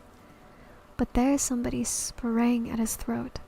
Over and over the icy pavement he rolled with his assailant, tearing at the noose about his neck, and then with a wrench sprang to his feet. "Get up," he cried to the other. Slowly and with great deliberation, a small gamin picked himself up out of the gutter and surveyed Trent with disgust.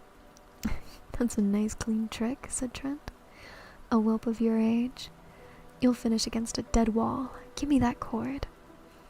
The urchin handed him the noose without a word. Trent struck a match and looked at his assailant. It was the rat killer of the day before. "I thought so," he muttered. "Tiens, c'est toi," said the gamin tranquilly. The impudence, the overpowering audacity of the ragamuffin took Trent's breath away. "Do you know, you young strangler," he gasped, "that they shoot thieves of your age?" And Hal turned a passionless face to Trent. "Shoot then." That was too much, and he turned to his heel and entered his hotel. So he can talk the talk, but he can't walk the walk. I don't like Trent. Trent is not a good guy. Who threatens kids like that? Groping up the unlighted stairway, he at last reached his own landing and felt about in the darkness for the door. From his studio came the sound of voices, West's hearty laugh and Fallowby's chuckle, and at last he found the knob, and pushing back the door, stood a moment confused by the light. "Hello, Jack," said West. "You're a pleasant creature, inviting people to dine and letting them wait. Here's Fallowby weeping with hunger." "Shut up," observed the latter. "Perhaps he's been out to buy a turkey." "He's been out garroting. Look at his noose," laughed Gernelek. "So now we know where you get your cash," added West. "Vive le coup de Père Francois." Jen shook his hands with everybody and laughed at Sylvia's pale face. I didn't mean to be late. I stopped on the bridge a moment to watch the bombardment. Were you anxious, Sylvia? She smiled and murmured, "Oh, no." But her hand dropped into his and tightened convulsively. "To the table," shouted Fallowbeer, and uttered a joyous whoop. Whoop. "Take it easy," observed Thorn with a remnant of manners. "Hi, mixed boy. Welcome in, welcome in. You are not the host, you know." Marie Gernelec, who had been chattering with Colette, jumped up and took Thorn's arm, and Monsieur Gernelec drew Odile's arm through his. Trent, bowing gravely, offered his own arm to Colette. West took in Sylvia, and Fallowby hovered anxiously in the rear. "You march around the table 3 times singing the Marseillaise." Marseillaise? Marseillais? Explained Sylvia. Monsieur Fallowby pounds on the table and beats time. Fallowby suggested that they could sing after dinner, but his protest was drowned in the ringing chorus. I apologize for my French, except literally. Our armes, formez-vous bataillon. Around the room they marched singing, Marchons, marchons. With all their might, while Fallowby with every bad grace hammered on the table, consoling himself a little with the hope that the exercise would increase his appetite. Hercules, the black and tan, fled under the bed, from which retreat he yapped and whined until dragged out by Gernelec and placed in Odile's lap. "And now," said Trent gravely when everybody was seated, "listen," and he read the menu. Which I will wait on because I realize that the ads just started, so we're gonna yap a little bit. How do we feel about Trent? I don't think I like him. He's kind of weird. I will admit though, I'm a little confused about who is who. I think I got a little turned around when they were doing introductions. He's a weird boy.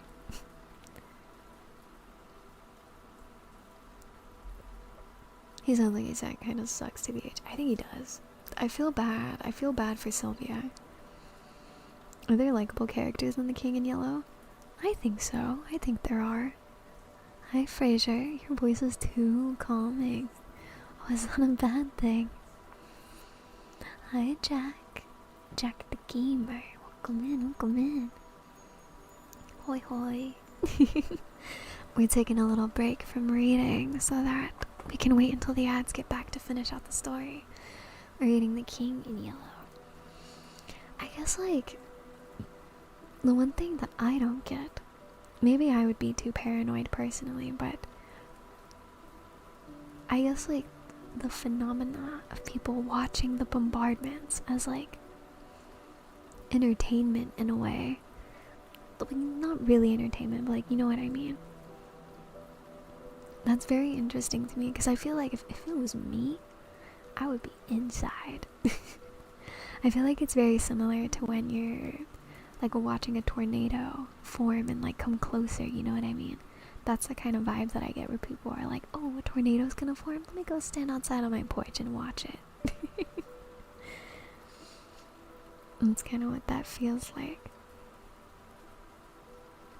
I'm curious to see, though, how The King in Yellow is gonna play into this, because we haven't really gotten to that part yet. I don't think, besides being nearly choked to death by a kid, I don't think Trent, our main man here, has really, like, experienced anything supernatural, too supernatural. Hi, Davia, welcome in. Espen, thank you for the lurk. Can we get a little shout out for Espen, please? Sorry I dipped, I was doing stuff. You're okay, Salty. Welcome back. Welcome back. How you doing, BB? If I'm not in the bombing area, I'm gonna watch the fireworks someone needs to witness and live. I guess that's true too. Yeah, I think like I think I'd just be too paranoid about catching a stray, you know? So I'm just a little off. What am I gonna do about it? Die, I guess, but I don't wanna do that. I don't wanna do that at all. Alright. Are we back from the ads? I think we are, right? Is anyone still in them? I have the main character narcissist complex, so I know I'll live. Oh, please. Alright. Welcome back, guys. Welcome back. Beef soup. Listen. And he read the menu. Beef soup à la Sige de Paris. Fish. Sardines à la Père Lachaise. White wine. Roti. Red wine. Fresh beef à la sortie. Vegetables. Canned beans à la Chespont. Canned peas. Gravelotte. Potatoes. Irlandais. Miscellaneous. Welcome in, Marios. We'll sacrifice ourselves first. No, don't do that. I want you guys to live too. I want you guys to live too. Believe it or not. I want you to live. Live. Corn. Oh, why cold corned beef though? Cold. Ugh. I like my corned beef hot. Cold corned beef à la Thiers, stewed prunes à la Gribaldi, dessert, dried prunes, white bread, currant jelly. I love currants. Tea, cafe, liqueurs, pipes, and cigarettes. I like that pipes and cigarettes are considered a dessert here. Having wine in a meal while your city is being bombed is a bit much, IMO. I mean, what else are you gonna do though, Marcy? If you're not actively part of the forces doing the bombing or resisting, what else are you gonna do?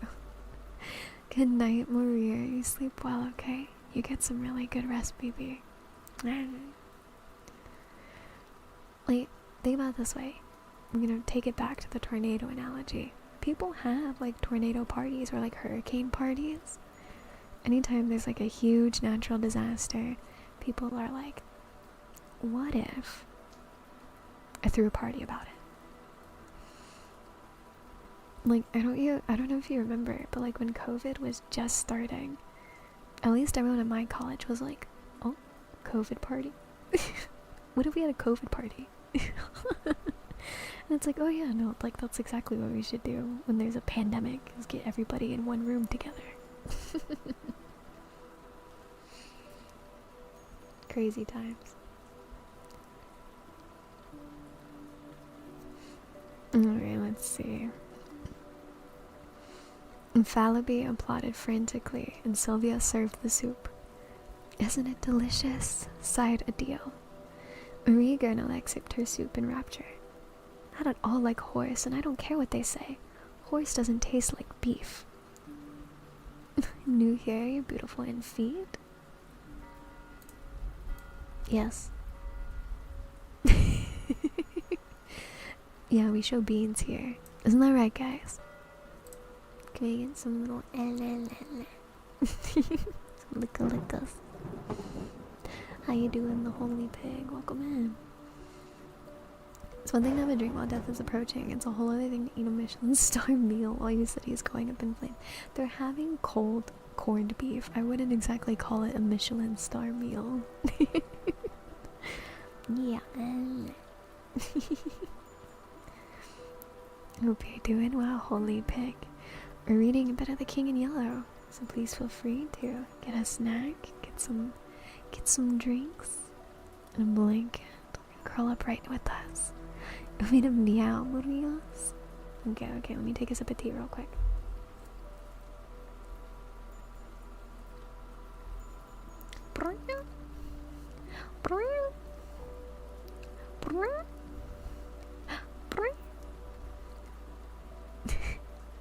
Me. Hi, I'm Marian. Pick the worst thing on that menu and you know it, and I meant it. How you doing, Amirian? Welcome in, welcome in.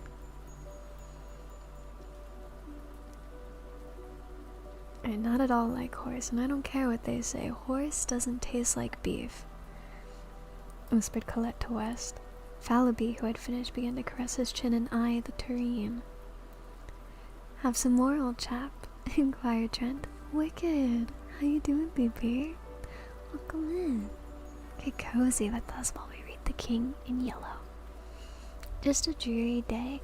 I hate when that happens, but you know what? It does happen.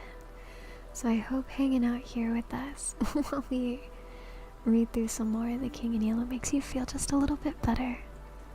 Helps you relax a bit. I fucking love Buffalo Wild Wings. Horse would have been a top 10 meal because this was pre-cars. No, horse was what they ate when they were desperate. People didn't really eat horse back then. Not like this. Have some more, old chap? Inquired Trent. Monsieur Fallabee cannot have any more, announced Sylvia. I am saving this for the concierge.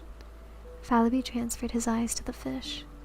The sardines, hot from the grill, were a great success. While the others were eating, Sylvia ran downstairs with the soup from the old concierge and her husband. When she hurried back, flushed and breathless, and had slipped into her chair with a happy smile at Trent, that young man arose and silence fell over the table. For an instant, he looked at Sylvia and thought he had never seen her so beautiful. You all know, he began, that today is my wife's 19th birthday. Ugh. Wait, I'm doing math.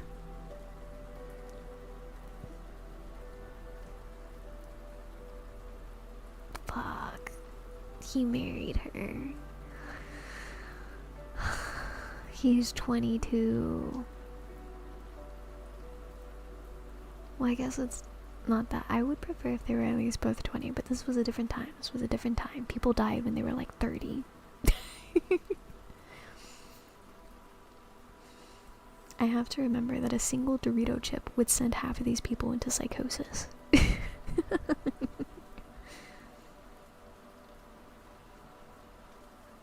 You all know, he began, that today is my wife's 19th birthday. Fallabee, bubbling with enthusiasm, waved his glass in circles about his head to the terror of Odile and Colette. His neighbors and Thorne, West and Grenelec refilled their glasses 3 times before the storm of applause, which the toast of Sylvia had provoked, subsided. That's not how mortality rates work. I thought it was, no? 3 times the glasses were filled and emptied to Sylvia and again to Trent, who protested. This is irregular, he cried. The next toast is to the twin republics, France and America. To the republics, they cried, and the toast was drunk amid shouts of Vive la France, Vive l'Amérique, Vive la Nation. Then Trent, with a smile at West, offered to toast, to a happy pair. And everybody understood, and Sylvia leaned over and kissed Colette while Yuri? Trent bowed to West. The beef was eaten in comparative calm, and when it was finished and a portion of it set aside for the old people below, Trent cried, Drink to Paris! May she rise from her ruins and crush the invader! And the cheers rang out, drowning for a moment the monotonous thunder of the Prussian guns. Pipes and cigarettes were lighted, and Trent listened an instant to the animated chatter around him, broken by ripples of laughter from the girls or the mellow chuckle of Fallabee. Then he turned to West. There is going to be a sortie tonight, he said. I saw the American ambulance surgeon just before I came in, and he asked me to speak to you fellows. Any aid we can give him will not come amiss. Infant mortality skewed mortality rates. People who live past childhood often live till 60, and child mortality rate was so high that it dragged down average lifespan. Oh, see, that makes sense. That makes sense, Marcy. I'm putting 2 and 2 together. Not be amiss. then dropping his voice and speaking in English. As for me, I shall go out with the ambulance tomorrow morning. There is of course no danger, but it's just as well to keep it from Sylvia. You should tell your wife you're gonna go into an active war zone, buddy. Maybe she'll pack you a nice lunch or something. I don't know. If you're going to war, tell your wives. Hot tip.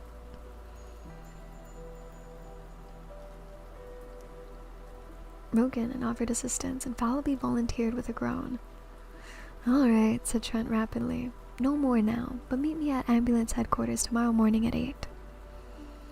Sylvia and Colette, who were becoming uneasy at the conversation in English, now demanded to know what they were asking about, or what they were talking about. What does a sculptor usually talk about? Cried West with a laugh. No, communicate with your wives. Odile glanced reproachfully at Thorn, her fiancé. You are not French, you know, and it is none of your business, this war, said Odile with much dignity. Thorn looked meek, but West assumed an air of outraged virtue. It seems, he said to Fallowby, that a fellow cannot discuss the beauties of Greek sculpture in his mother tongue without being openly suspected. Colette placed her hand over his mouth and turned to Sylvia, murmured, They are horridly untruthful, these men. I believe the word for ambulance is the same in both languages, said Marie Garnelec saucily. Sylvia, don't trust Monsieur Trent. Jack, whispered Sylvia, promise me. A knock at the door interrupted her. Come in, cried Fallowby. But Trent sprang up and opened the door, looked out. Then with a hasty excuse to the rest, he stepped into the hallway and closed the door. When he returned, he was grumbling. What is it, Jack? Cried Russ. What is it? Repeated Trent savagely. I'll tell you what it is. I have received a dispatch from the American minister to go at once and identify and claim as a fellow countryman and a brother artist a rascally thief and a German spy. Don't go, suggested Fallowby. If I don't, they'll shoot him at once. Let them, growled Thorn. Do you fellows know who it is? Hartman, shouted West, inspired.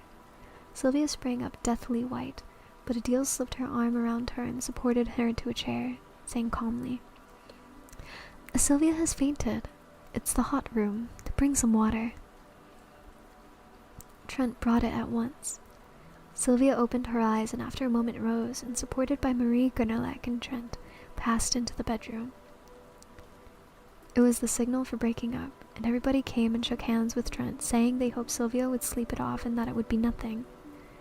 When Marie Garnelec took leave of him, she avoided his eyes, but he spoke to her cordially and thanked her for her aid.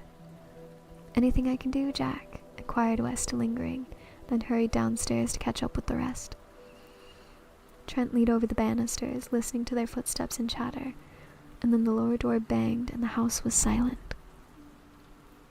He lingered, staring down into the blackness, biting his lips.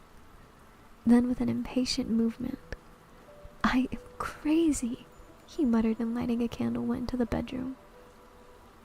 Sylvia was lying on the bed. He bent over her, smoothing the curly hair on her forehead. Thank you for the 3-stream streak, Marianne. I really appreciate it. Let's second go. Are you better, dear Sylvia? She did not answer, but raised her eyes to his. For an instant he met her gaze, but what read there sent a chill to his heart, and he sat down, covering his face with his hands. Hi, Jota. How you doing? Welcome in, welcome in. Feel free to get cozy while we read some more King in Yellow. We're almost done with the Street of the First Shell, I think anyway. Welcome in, relax with us. Get cozy, get very, very cozy.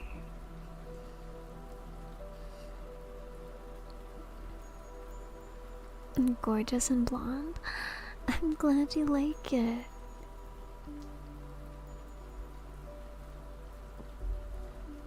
At last she spoke in a voice changed and strange, a voice which he had never heard, and he dropped his hands and listened, bolt upright in his chair. Jack, it has come at last.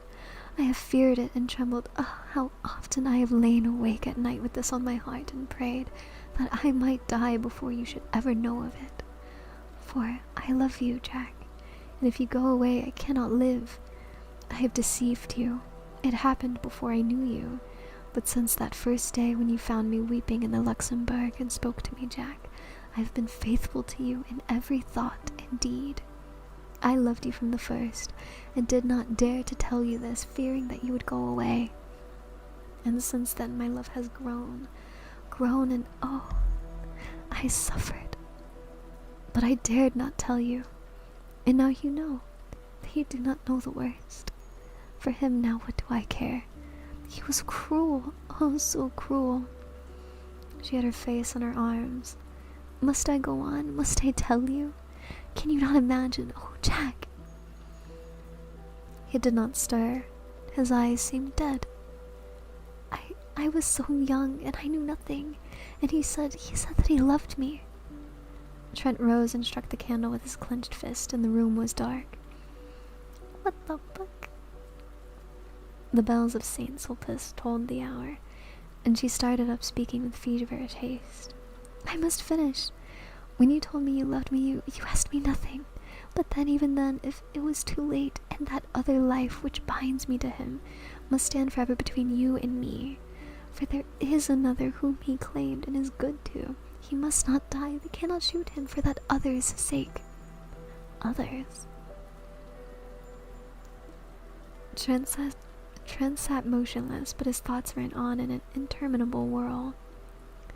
Sylvia, little Sylvia, who shared with him his student life, who bore with him the dreary desolation of the siege without complaint. This slender, blue-eyed girl whom he was so quietly fond of, whom he teased or caressed as the whim suited, who sometimes made him the least bit impatient with her passionate devotion to him. Could this be the same Sylvia who lay weeping there in the darkness?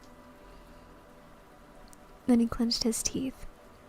Let him die. Let him die. But then, for Sylvia's sake, and for that other's sake, yes, he would go. He must go. His duty was plain before him. But Sylvia, he could not be what he had been to her, and yet a vague terror seized him. Now all was said. Trembling, he struck a light. Well, she was named at birth. It wasn't uncommon for children to be unnamed. I did know that. But people didn't really name kids until they got to like at least 2 to 5.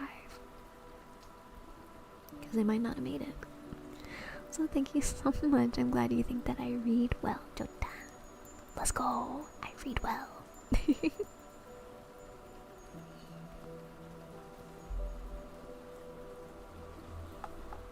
Alright, let's see. Looms. They died in the looms. She lay there, her curly hair tumbled about her face, her small white hands pressed to her breast. He could not leave her, and he could not stay. He never knew before that he loved her. She had been a mere comrade, this girl wife of his. What the fuck? I'm so sorry. What?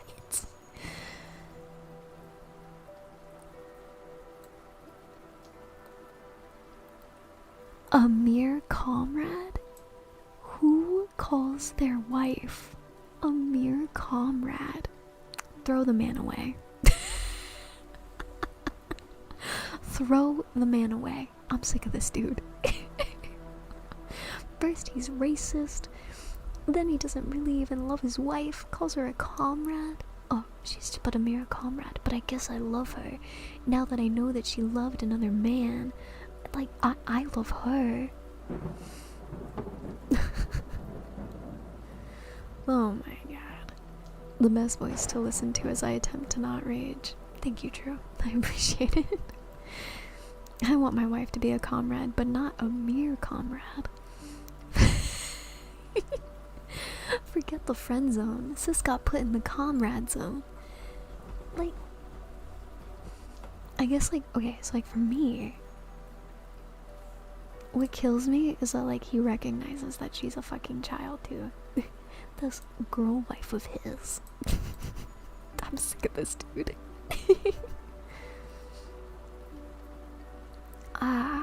He loved her now with all his heart and soul, and he knew it only when it was too late. Too late. Why? Then he thought of that other one binding her. The High Immortal pulls. Hello, comrades. Welcome in, comrades.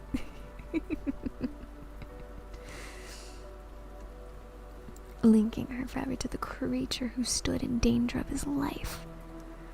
With an oath, he sprang to the door, but the door would not open. Or was it that he pressed it back, locked it, and flung himself on his knees beside the bed, knowing that he dared not, for his life's sake, leave what was his all in life?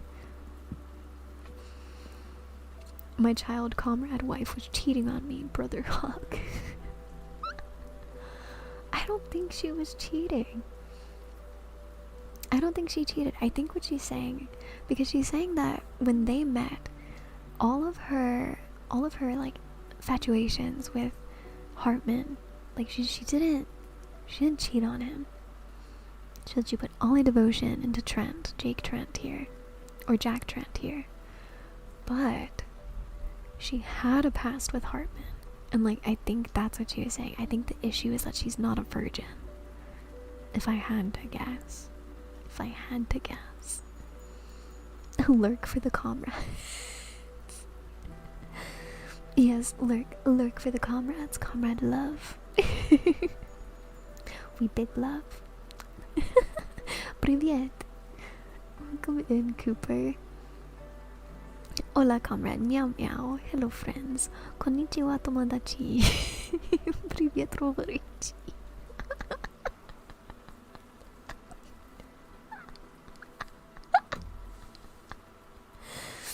Wait, I'm sorry. I need this. I want to make a sound alert out of this. Also, gombore. Thank you so much for the follow. Welcome in. We're reading The King in Yellow. Part 3 of The Street of the First Shell. International Snake. Yes. It was 4 in the morning when he came out of the prison of the condemned with the secretary of the American legation. A knot of people had gathered around the American minister's carriage, which stood in front of the prison, the horses stamping and pawing in the icy street, the coachman huddled on the box, wrapped in furs. Southwark helped the secretary into the carriage and shook hands with Trent, thanking him for coming. How the scoundrel did stare, he said. Your evidence was worse than a kick, but it saved his skin from the moment at least, and prevented complications. The secretary sighed. We have done our part. Now let them prove him a spy and we wash our hands of him. Jump in, Captain. Come along, Trent. I have a word to say to Captain Southwark. I won't detain him, said Trent, hastily, and dropping his voice. Southwark, help me now. You know the story from the Blackguard. You know the child is at his rooms. Get it and take it to my own apartment, and if he is shot, I will provide a home for it. I understand, said the captain gravely. Will you do this at once? At once, he replied. I'm gonna try and force myself to sleep. Hopefully the jet lag doesn't force me to stare at the ceiling at 4 a.m. You got this, Mercy. I believe in you. I believe in you.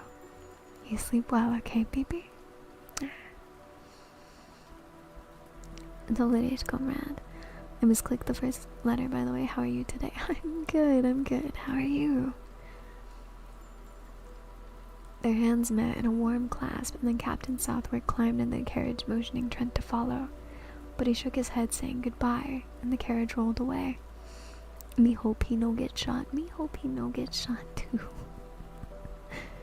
Hey there, Turbo. We're reading The King in Yellow tonight. How you doing? Here, wait. I got this. Get a little peek because Turbo's here. Good job, Silo. Okay, okay. Mercy, you're gonna do a very, very good job at sleeping tonight. And you're gonna sleep very, very well. That jet lag can't hold you back from getting a good night's sleep. Good job, Marcy. Good job, Marcy. Good job, Marcy. Sleep well, okay? Alana works today, now in listening mode. Oh, good, good, good. Yes, come get your milk from the mommy milkers. There you go, baby. I got you. I'm hooking you up. How you doing, Turbo? Welcome in. Hope you're ready to get nice and cozy with us. It feels so warm and cozy. I'll definitely sleep now. Oh, good. I'm glad. That's the plan. Isn't that good? Ooh, thank you. Let's see. And the carriage rolled away. He watched the carriage to the end of the street, then started his own quarter, but after a step or two hesitated, stopped, and finally turned away in the opposite direction. Something, perhaps, it was the sight of the prisoner he had so recently confronted, nauseated him. He felt the need of solitude and quiet to collect his thoughts. The events of the evening had shaken him terribly, but he would walk it off, forget, bury everything, and then go back to Sylvia. He started on swiftly, and for a time the bitter thoughts seemed to fade, when he paused at last, breathless, under the Arc de Triomphe. The bitterness and the wretchedness of the whole thing, yes, of his whole misspent life, came back with a pang. Then the face of the prisoner, stamped with the horrible grimace of fear, grew in the shadows before his eyes. Hi, Pochita. I'd be warm towards you if you weren't a snake. Oh, I'd be warm towards you. Maybe I'm a cozy snake. And I'm like a super chill snake. Maybe I'm not like those other snakes. Thank you. Oh, I'm glad. Glad you like that.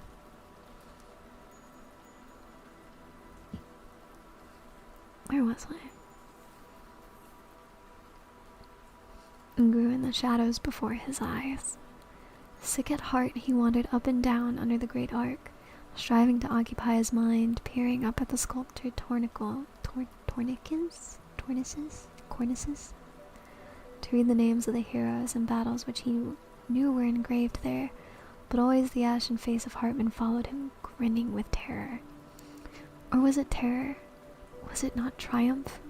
At the thought he leaped like a man who feels a knife at his throat, but after a savage tramp around the square came back again and sat down to battle with his misery. The air was cold, but his cheeks were burning with angry shame. Shame? Why? Was it because he married a girl whom chance he had made a mother? Did he love her? Was this miserable bohemian existence then his end and aim in life? He turned his eyes upon the secrets of his heart and read an evil story, a story of the past, and he covered his face for shame. While keeping time to the dull pain throbbing in his head, his heart beat out the story for the future. Shame and disgrace. If I'm scared of ball snakes have to be hostile towards you, I gotta discriminate. Fun fact, you have free will. You don't have to. Listen, my mom is scared of snakes too, but I love them.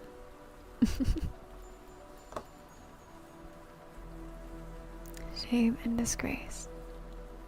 Roused at last from a lethargy which had begun to numb the bitterness of his thoughts, he raised his head and looked about. A sudden fog had settled in the streets. The arches of the Arc were choked with it.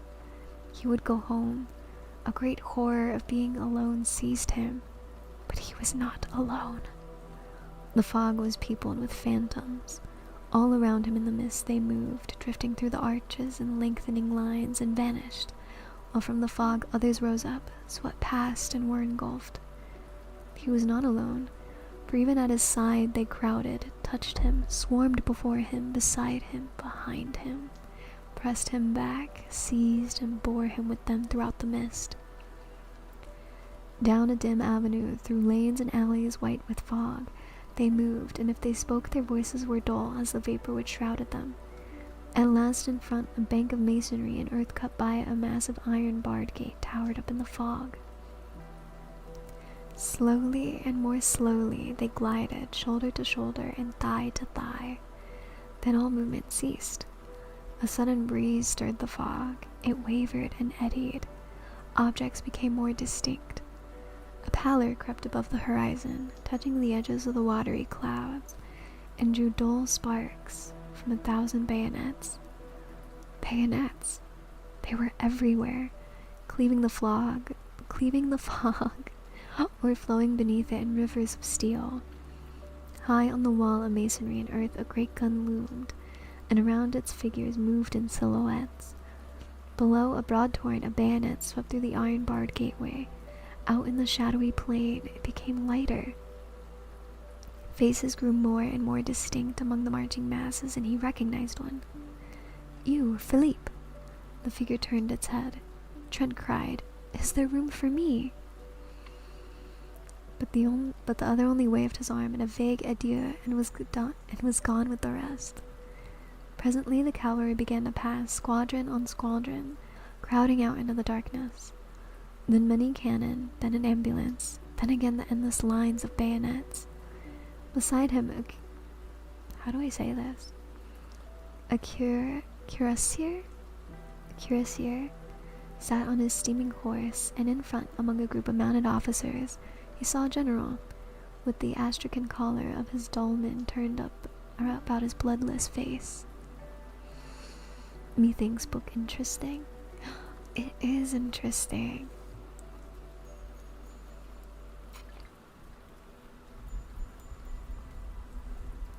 It's really good. It's definitely, I think it's really interesting to read like really old books like this, because it's like a fun little sneak peek into how people really thought back then. You know what I mean? Ooh, wait, where was I? I think I went too far. Oh no, I didn't. With the astrakhan collar of his dolman turned up about his bloodless face. Some women were weeping near him, and one was struggling to force a loaf of black bread into a soldier's haversack. The soldier tried to aid her, but the sack was fastened, and his rifle bothered him, so Trent held it while the woman unbuttoned the sack and forced in the bread, now all wet with her tears. The rifle was not heavy. Trent found it wonderfully manageable. Was the bayonet sharp? He tried it.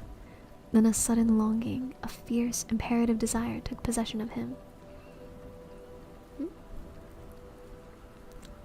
Oh God, how do I say this? Choet? Choet, cried Agamemnon, clinging to the barred gate. Encore... Encore toi, mon vieux. Choet, encore toi, mon vieux. Trent looked up, and the rat killer laughed in his face. But when the soldier had taken the rifle again, and thanking him, ran hard to catch his battalion, he plunged into the throng about the gateway. "Are you going?" he cried to a marine who sat in the gutter bandaging his foot. "Yes." Then a girl, a mere child, caught him by the hand and led him into the cafe which faced the gate. The room was crowded with soldiers, some white and silent, sitting on the floor, others groaning on the leather-covered settees. The air was sour and suffocating. Marcy! Marcy, I thought you were going to bed. What are you doing? Thank you so much for the 10 gifted subs. What the heck? Thank you so much. Thank you, thank you. Thank you, Marcy. I really appreciate it. That's really generous of you. Thank you. Thank you. If anyone in chat here got a gifted sub from Marcy, please make sure to say thank you. Thank you. Now go to sleep. I was never here. Understood, understood. Go to sleep, go to sleep. Go to sleep, go to sleep, go to sleep. You sleep well, okay? You sleep well. Thank you.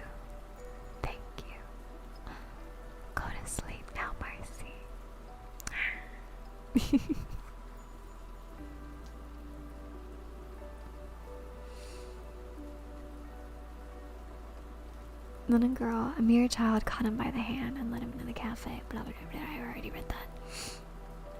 Choose, said the girl with a little gesture of pity. They can't go. In a heap of clothing on the floor, he found a capote and kepi. Oh, Eldaris, thank you so much for the 2 months resub with Prime. The 2 months resub with Prime, let's go. That's that juicy Prime sub. Hi, Yura. Hello, Selena. Hello, Yura. Back from the gym. Ooh, what'd you work out? What'd you do? Oh, I'm gonna crack my neck a little bit there. Remember what I said about the sore neck? Just gotta give it a little crack sometimes.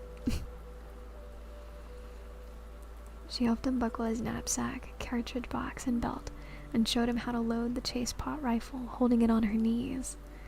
When he thanked her, she started to her feet. You are a foreigner. American, he said, moving toward the door, but the child barred his way. I am a Breton. My father is up there with the cannon of the Marine.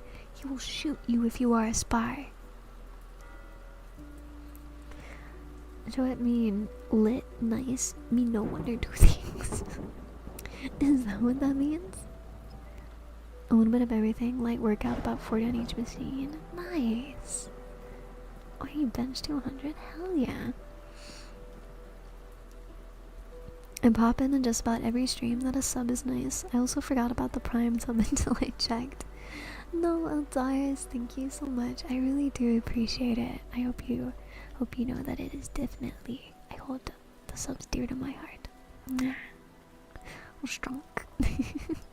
Gombore. Thank you so much for the follow. Welcome in.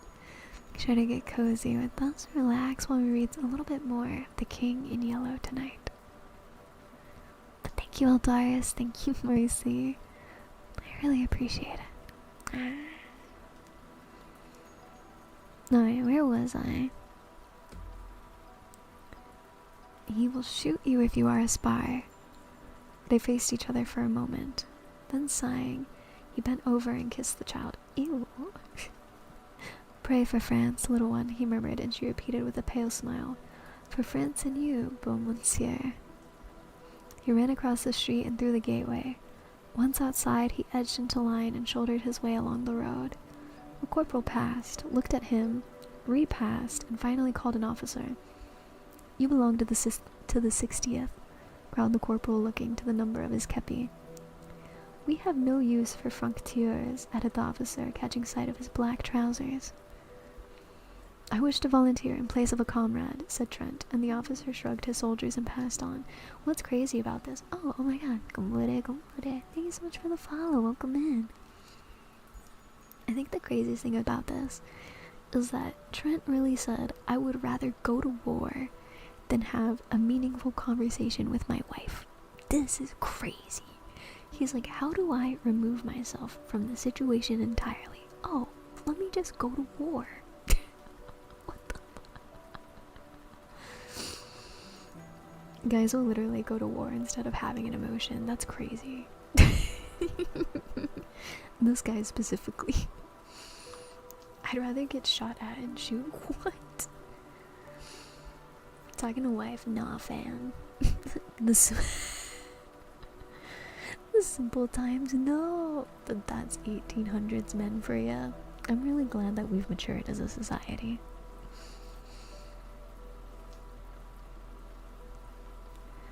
Let's see. Nobody paid much attention to him. Huh? Marcy! Marcy, what are you doing? Marcy, go to bed! Marcy, my Ko-Fi snitched on you. Marcy, go to bed.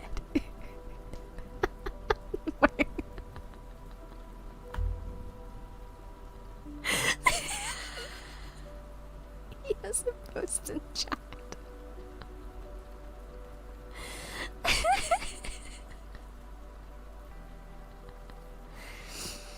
Reading the full story for you. Thank you, Greg Strax. Welcome in. I'm trying to finish out the story. Marcy, don't listen to this Snuffy. No, Marcy needs to sleep. Marcy's jet lagged. No, Marcy's jet lagged. Men will literally go to war before they will talk to their wife. Yeah, shaking my head. SMH, SMH. Big love streamer. Thank you for the 5 stream streak, Yura. Thank you so much. It's big love, big love. Like you would find out tomorrow. No, that's true. I would find out tomorrow. Technically today. I also get emails whenever people spread the love a little bit. Don't reply to the chat, but only reading.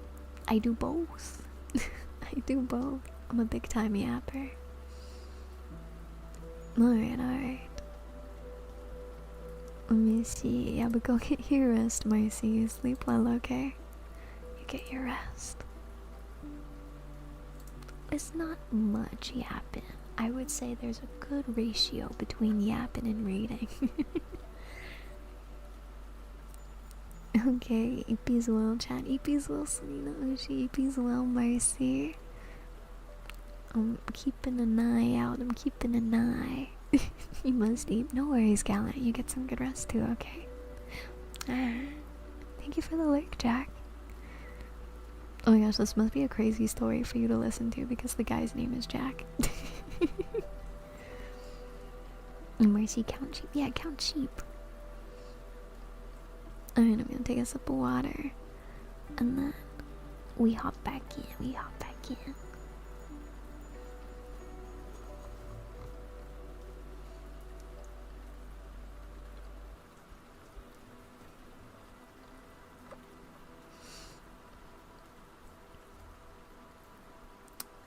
Where was I?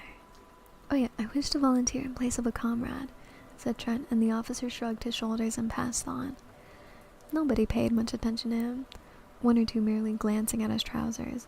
The road was deep with slush and mud, plowed and torn by wheels and hoofs. A soldier in front of him wrenched his foot in an icy rut and dragged himself to the edge of the embankment, groaning. The plain on either side of them was grey with melting snow. Here and there behind dismantled hedgerows stood wagons bearing white flags with red crosses. Sometimes the driver was a priest in rusty hat and gown, sometimes a crippled mobile. Once they passed a wagon driven by a sister of charity. Silent, empty houses with great rents in their walls and every window blank huddled along the road. Further on, within the zone of danger, nothing of human habitation remained except here and there a pile of frozen bricks or a blackened cellar choked with snow. Sometimes my ears perk like a German shepherd when I hear my name. I'm sorry for the confusion, BB. They feel closer to the streamer. For some time, Trent had been annoyed by the man behind him who kept treading on his heels. Convinced at last that it was intentional, he turned to remonstrate and found himself face to face with a fellow student from the Beaux Arts. Trent stared. I thought you were in the hospital. The other shook his head, pointing to his bandaged jaw. Compore. Thanks so much for the follow. Welcome in. I see. Can't you speak? Can I do anything? Oh, I see you can't speak. Can I do anything? The wounded man rummaged in his haversack and produced a crust of black bread. He can't eat it. His jaw is smashed and he wants you to chew it for him. Oh my god, we're gonna baby bird him.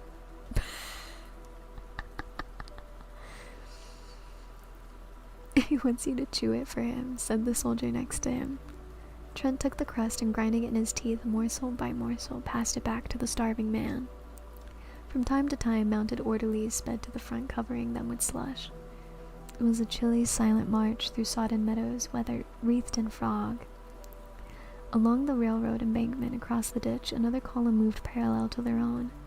Trent watched it, a somber mass now distinct, now vague, now blotted out in a puff of fog. Once for half an hour he lost it, and when again it came into view, he noticed a thin line detach itself from the flank and, bellying in the middle, swinging rapidly to the west. At the same moment, a prolonged cackling broke out in the fog in front. Other lines began to slow off from the column, swinging east and west, and the crackling became continuous. A battery passed at full gallop, and he drew back with his comrades to give it way. It went in action a little to the right of his battalion, and as the shot from the first rifled piece boomed through the mist, the cannon from the fortifications opened with a mighty roar. An officer galloped by, shouting something which Trent did not catch, but he saw the ranks in front suddenly part company with his own and disappear into the twilight. More officers rode up and stood beside him, peering into the fog. Away in front, the cackling had become one prolonged crash. It was dreary awaiting Trent. It was dreary waiting. True chewed some bread for the man behind, who tried to swallow it, and after a while shook his head, motioning Trent to eat the rest himself. A corporal offered him a little brandy, and he drank it. When he turned around to return the flask, the corporal was lying on the ground. Alarmed, he looked at the soldier next to him, who shrugged his shoulders and opened his mouth to speak, but something struck him, and he rolled over and over into the ditch below. At that moment, the horse of one of the officers gave a bound and backed into the battalion, lashing out with his heels. One man was ridden down, another was kicked in the chest and hurled through the ranks. The officer sank his spurs into the horse, enforcing him to the front again, where he stood trembling. Poor horse. The cannonade seemed to draw nearer. A staff officer, riding slowly up and down the battalion, suddenly collapsed in his saddle and clung to his horse's mane. One of his boots dangled, crimsoned and dripping, from the stirrup. Then out of the mist in front, men came running. The roads, the fields, the ditches were full of them, and many of them fell. For an instant, he imagined he saw a horseman riding about like ghosts in the vapors beyond, and a man behind him cursed horribly, declaring he too had seen them, and that they were Uhlans? I don't know if I'm saying this correctly. Uhlans? But the battalion stood inactive, and the mist fell again over the meadows. The colonel sat heavily upon his horse, his bullet-shaped head buried in the astrakhan collar of his dolman, his fat legs sticking straight out in the stirrups. And the last piece of ice cream cake to eat while you listen. Oh, let's go. I love ice cream cake. Also, welcome in. Gumpure. Thank you so much for the follow earlier. I was locked into the story.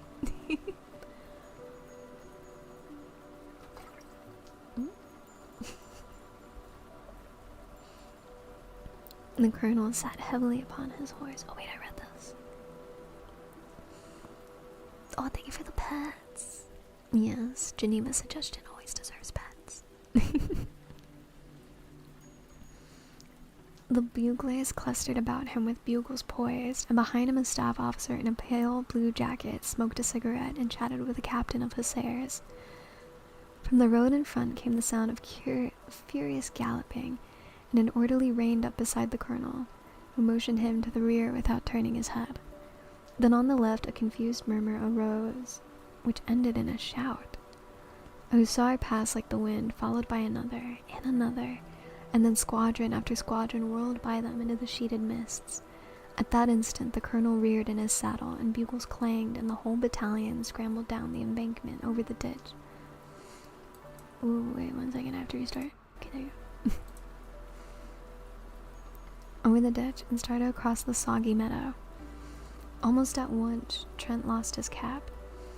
Something snatched it from his head, and he thought it was a tree branch. A good many of his comrades rolled over in the slush and ice, and he imagined that they had slipped. One pitched right across his path, and he stopped to help him up, but the man screamed when he touched him, and an officer shouted, "Forward, forward!" Me testing. Oh, the pets? As he ran on again. It was a long jog through the mist, and he was often obliged to shift his rifle. When at last they lay panting behind the railroad embankment, he looked about him. He had felt the need of action, of a desperate physical struggle, of killing and crushing. He had been seized with a desire to fling himself among masses and tear right and left. He longed to fire, to use the thin, sharp bayonet on his chase pot.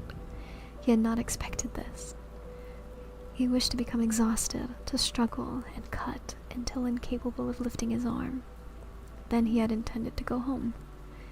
He heard a man say that half the battalion had gone down in the charge, and he saw another examining a corpse under the embankment.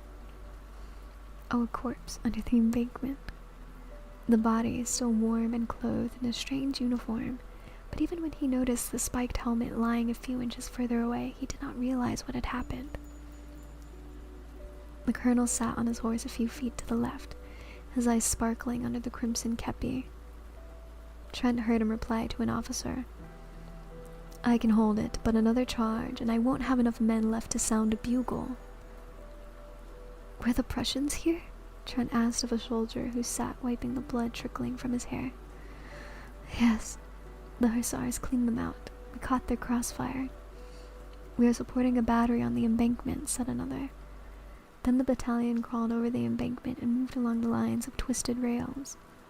Trent rolled up his trousers and tucked them into his woolen socks, but they halted again, and some of the men sat down on the dismantled railroad track. Trent looked for his comrade, his wounded comrade from the Beaux Arts. He was standing in his place, very pale. The cannonade had become terrific. For a moment the mist lifted. He caught a glimpse of the 1st Battalion motionless on the railroad track in front, of regiments on either flank, and then as the fog settled again, the drums beat and the music of the bugles began away on the extreme left.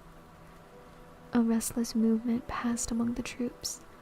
The colonel threw up his arm, the drums rolled, and the battalion moved off through the fog. They were near the front row, for the 1st Battalion was firing as it advanced. Ambulances galloped along the base of the embankment to the rear, and the hussars passed and repassed like phantoms. They were in the front of the last, for all about them was movement and turmoil, while from the fog close at hand came cries and groans and crashing volleys.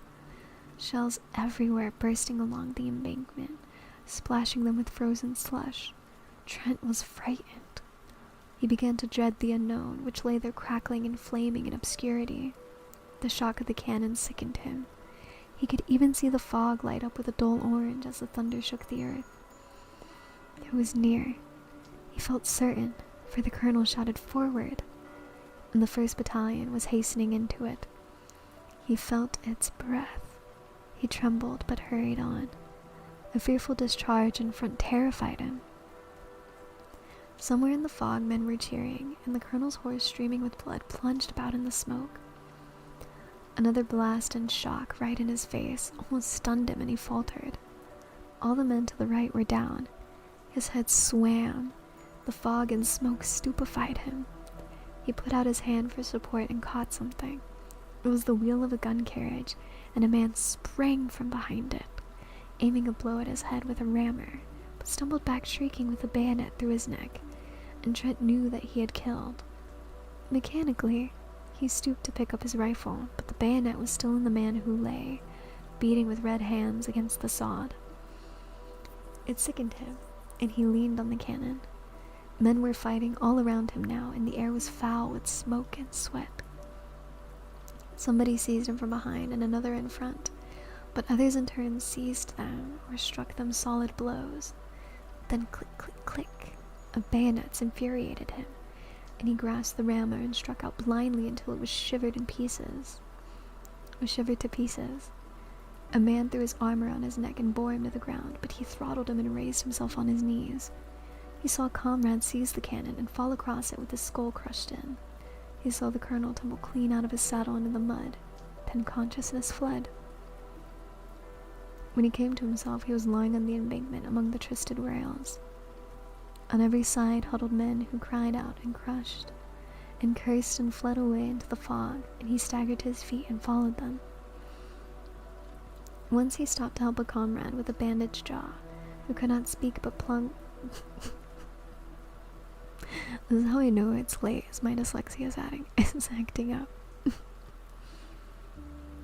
Who could not speak but clung to his arm for a time and then fell dead in the freezing mire, and again he aided another who groaned, "Trent, c'est moi, Philippe," till a sudden volley in the mist relieved him of his charge. An icy wind swept down from heights, cutting the fog into shreds. For an instant, with an evil leer, the sun peered through the naked woods of Vincennes, sank like a blood clot in the battery smoke. Lower, lower, into the blood-soaked plain. See, was that really better? Was that really better than just talking to your wife? He's so dramatic. Hey there, Barry. Welcome in. Can we give a shout out for Barry, please? How are you, baby? I'm excited to celebrate you this Sunday. That is this Sunday, right?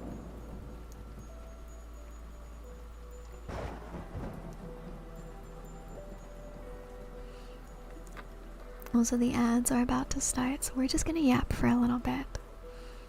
The wife's scary. Wife scarier than war, though? I don't think so. The talking to women is much harder than anything else. See, I don't know. I don't know about that. Alright. I'm gonna wait for these ads to finish up here. And then we're gonna keep on reading. I don't think talking to women is much harder than literally going to a war. I feel like I would much rather talk to women. Like, even if I was a guy and I was stressing about, like, the fact that my wife had been active, wink wink, with another man before meeting me, then that same man I had to defend even though I thought he was a spy. I'll serve crack before I serve. No, because you're so real for that. You're so real for that. I'd go to war because I wouldn't have a wife.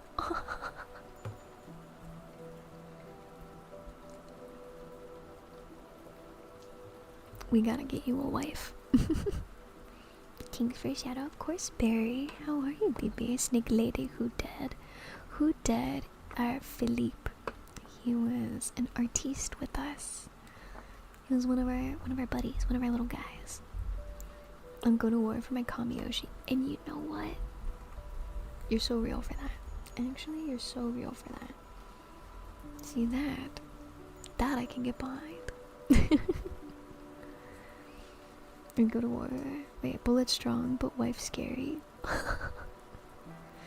As far as I know, he wasn't even using like his bullets or anything. I think he used a couple of them, but I think it mostly was like hand-to-hand combat and then him going like pow pow with the bayonet. Ye got banned? Cooper, what'd you do?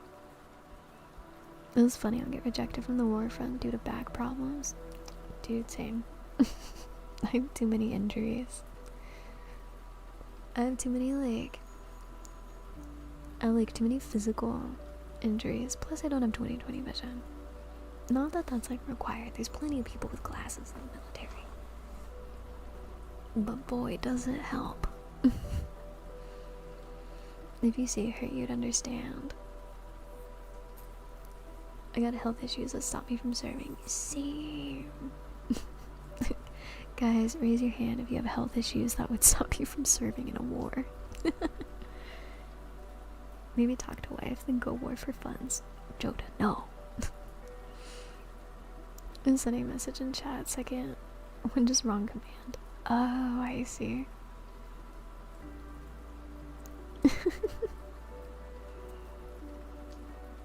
You're okay, baby. Welcome back, my community.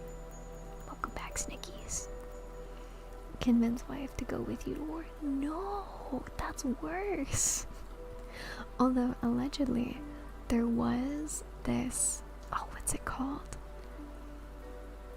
There was like a squad of people that they were all partners with each other. So like they were all romantic. And the thought was that you would fight better because you were like trying to impress your romantic partner. So it's actually not a bad idea. So go let it. Thank you so much for the follow. Come in. And I'm gonna take another sip of water real quick. And then we're gonna get into part 4. Hey there, Etherean. Oh, we're at Etherean. You got eczema. That's pretty bad, so I cannot unless it's like in office. See, I thought that would be a determining factor for why you can't join the military too. Turns out, they just pack you like your steroid or lotion whenever they send you out into the field. Same thing with allergies. I was like, I have allergies. I'm medically inept. I was like, I can't join the force. I have allergies. I'm sorry. And I come from a military family, and everyone in my family was like, Serena, everyone in the military has allergies. And I was like, fuck. I thought that was enough. Love squad. Romantic. How you doing though, Etherean?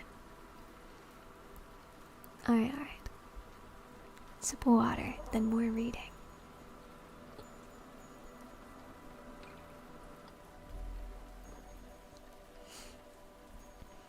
When midnight sounded from the belfry of St. Sulpice, the gates of Paris were still choked with fragments of what had once been an army.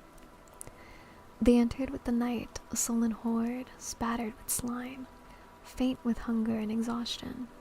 There was little disorder at first, and the throng at the gates parted silently as the troops tramped along the freezing streets. Confusion came as the hours passed. Swiftly and more swiftly, crowding squadron after squadron and battery on battery, horses plunging and caissons jolting, the remnants from the front surged through the gates, chaos of cavalry and artillery struggling for the right of way. Aren't you celiac though? I had a buddy want to join the military and lied about not having celiac. That's crazy. You know, I do have celiac, but at the time I didn't know because I got diagnosed late in my age. I say late, but I was like 18. And so when I was initially like being indoctrinated to potentially joining the military, I have never wanted to join the military, I'm not gonna lie. I was like, no, my allergies. Turns out my flat feet are enough to do it. I'm good, just finished some spaghetti. Ooh, spaghetti and Skyrim. That's a really good pairing. He lasted 2 days before he was kicked out for like, yeah, no, they test you for everything. Also, alright, quick tangent, and then we're really gonna get back into the story. I'm gonna say this as gently as possible. Joining the military has some benefits. There are some benefits. Like if you're very poor and you have no way else to like get education, go ahead, do it. It's not fun though. It's not a fun experience, especially if you go into like the army, like infantry army. Thank you, Barry, for the hydrate. The peak stretch mushrooms. Like the series of vaccinations that you get alone was enough for me to never want to join, because there's one vaccine that they give you that has to go up your booty hole, and I've heard that it feels like cold peanut butter. So unless you want the feeling of cold peanut butter going up your booty hole,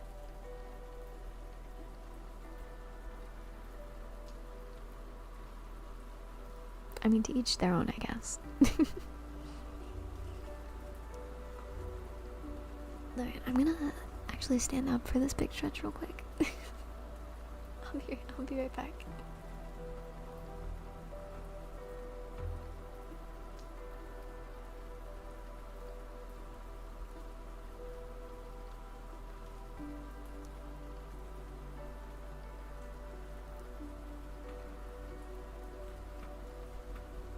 Sorry, I just want to stretch my legs for a second. Oh yeah. She heard it feels like that. I promise you I've never been in the military. It's very understandable when people join the Canadian military because they literally do nothing. Literally. Does the Vampire Lord playthrough? Ooh. Oh, mage. Army scary, talk to wife. Wait, what about it's going in your butt? Yeah, so one of the vaccines, when you join the military, right, and like you go through boot camp, you've done it, right? Like you did it, you passed the test, you finished bear, call it a day. Hey Shito, welcome in. You're coming into a very interesting part of the conversation here. What they do is that because they like no one really knows where they're gonna be deploying you, right?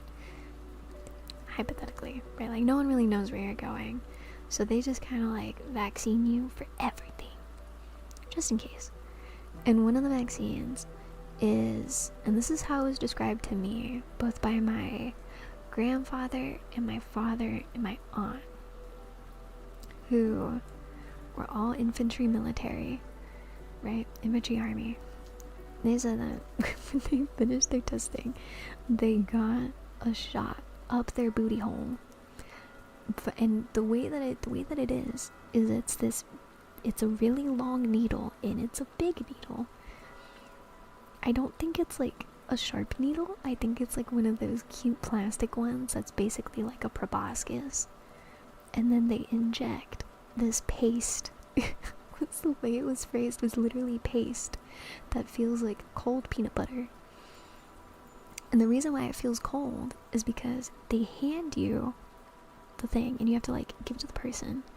They like give it to you to like warm it up. So if you don't warm it up, it's gonna be cold. It's gonna be cold going in, and then you're gonna suffer. You give me company. This is the longest fuck recording session I just did in the exact picture I posted. Shade. Wait, what are you recording? Wait, spill the beans. So yeah, I don't remember what this vaccine does, but I do know that it's important. It is weird. Thank you for the unshrimped kid. No, forbidden peanut butter. Not the forbidden peanut butter. Yeah, sorry you had to come into that part of the conversation, Cheeto. Alright, back to the story.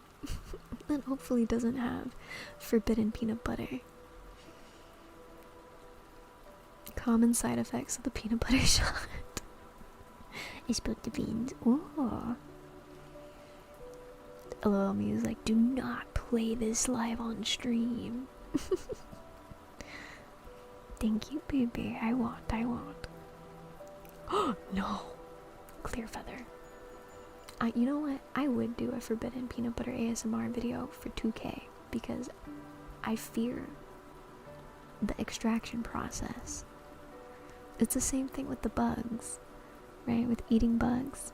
Remember I said I would do it for 500 subs? Because it has to pay both for like it has to pay for the bug and also my therapy after. Same thing, same concept.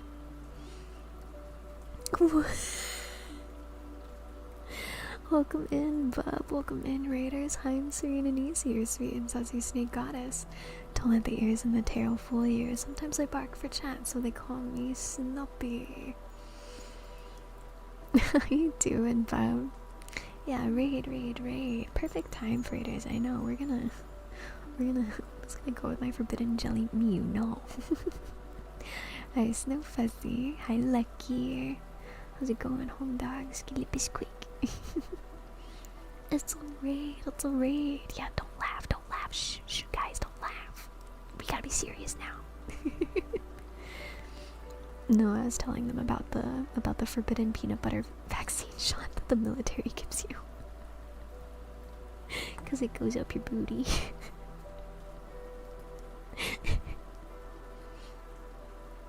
No, you're okay, Jota.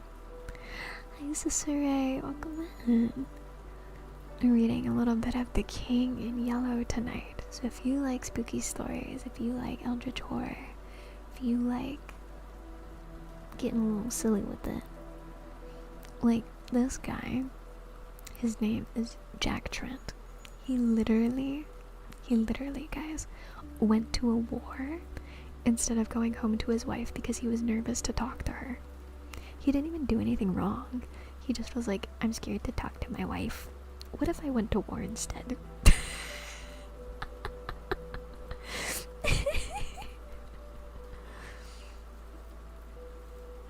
I did give you a price for the shot. We're reading the peanut in yellow. No, it's the king in yellow. The king in yellow.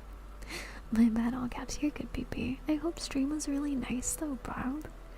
What did you guys end up doing? What'd you do? Oh, it was your improvement. Your personal improvement one. Yes. Yeah, the self-improvement night. I remembered right as I asked. I hope you got everything done. You like some of the changes? I can't wait to see them. But yes, I know that it is pretty late, so if you guys need to raid and run, please feel free to do so. Always take care of yourself first. Ooh, I dropped my headphone. Do what you need to do, baby, okay? And we did get a shout out for Silky, right? I think we did. Oh, I see it. Yes, we did. Okay, perfect. Okay, so to catch you guys up, the guy went to war instead of talking to his wife. Well, more specifically, he did a sortie, which is like a little fight. Very simple way of putting it. And now they are back. They're back in the city. So now he kinda has to talk to his wife. I'm curious to see how this will go. We haven't encountered the king in yellow bit part of this anecdote, so I'm really interested to see when he's gonna show up and actually like be like, "That your soul is mine." Jack does his little things. He does. It's okay. I mean, weirdly, I kind of was hoping that like he would die because he kind of sucks and he's racist and we hate that. But it is what it is. Sweet. Hey, baby. I'm in the state of buying a suspiciously cheap tub of ice cream. I am now a balloon. What? Are you lactose intolerant? Do you get like dairy belly? Like gluten belly, but dairy? Oh no, anyway. Yeah, exactly, anyway. But yeah, thank you again for raiding and Bob, I really appreciate it. And for all the raiders, please feel free to get a snack, get cozy, get a blanket, get very well and comfortable. And feel free to fall asleep here while we finish reading more of The King in Yellow. I'll see you soon, Bob. Jack got home for wife. I don't think he went home for wife. I think he went home because the sortie's over.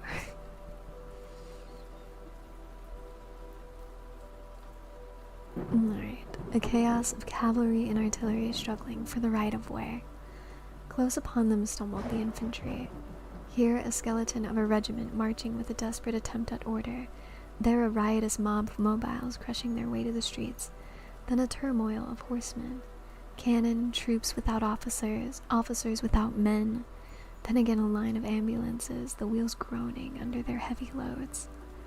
Dumb with misery, the crowd looked on. All through the day the ambulances had been arriving, and all day long the ragged throng whimpered and shivered by the barriers. At noon the crowd was increased tenfold, filling the squares about the gates and swarming over the inner fortifications. Create new war, avoid wife? No! Hi Isaiah, how you doing? Welcome in.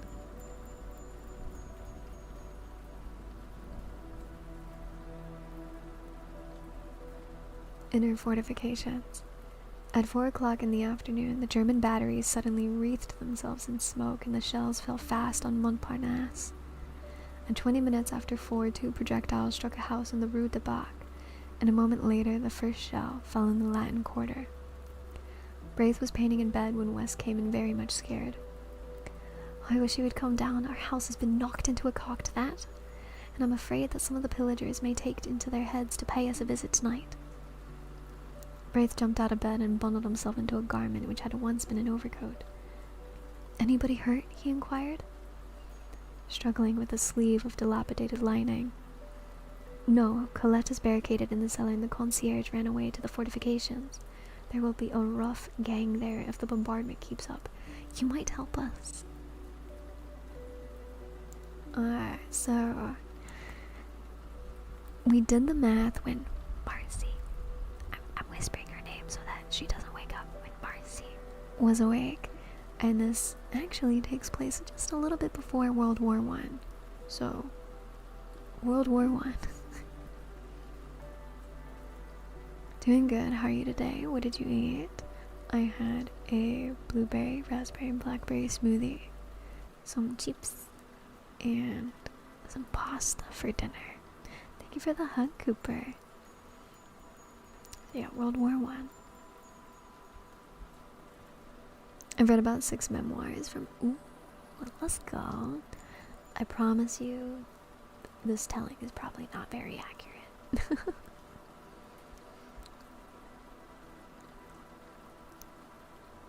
You might help us. Of course, said Braith.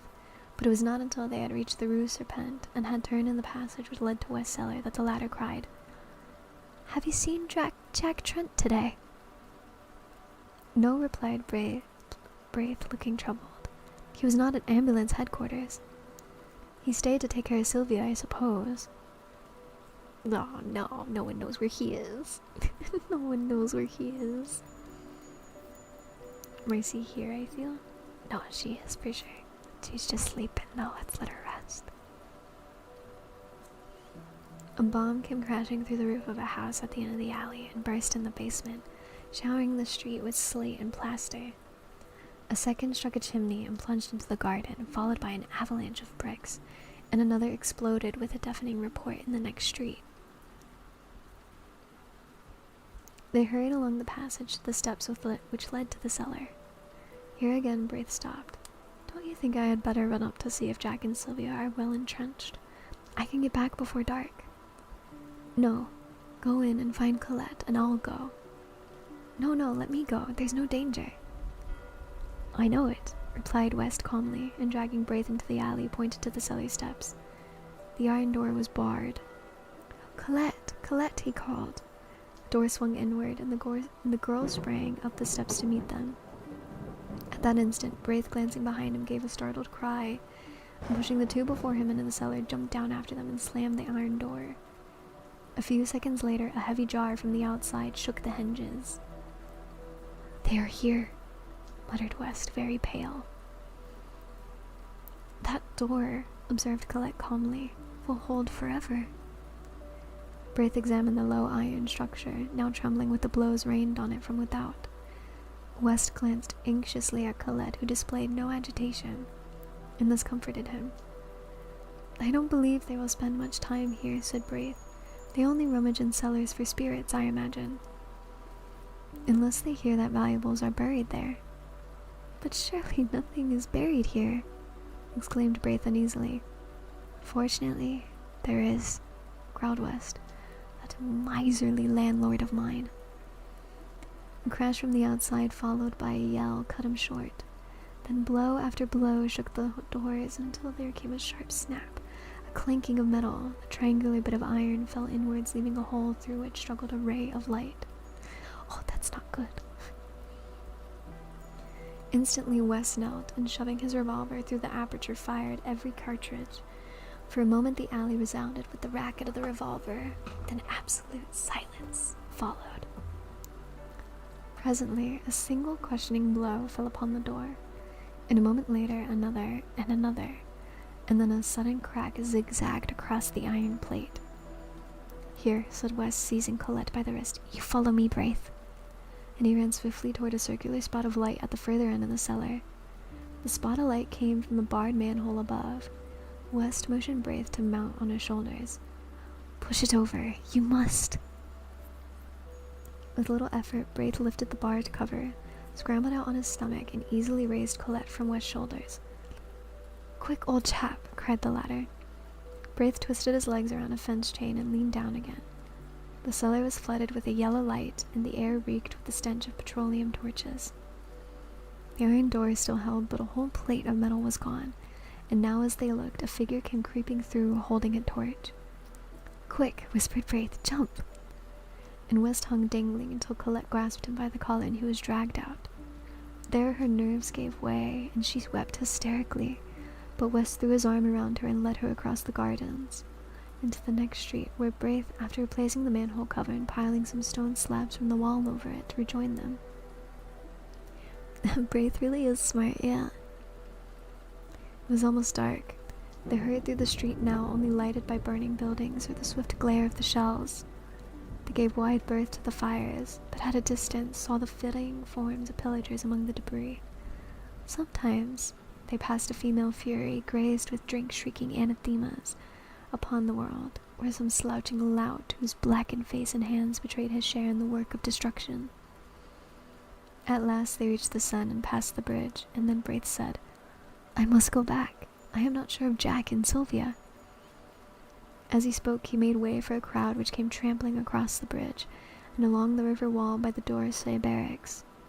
In the midst of it, West caught the measured tread of a platoon.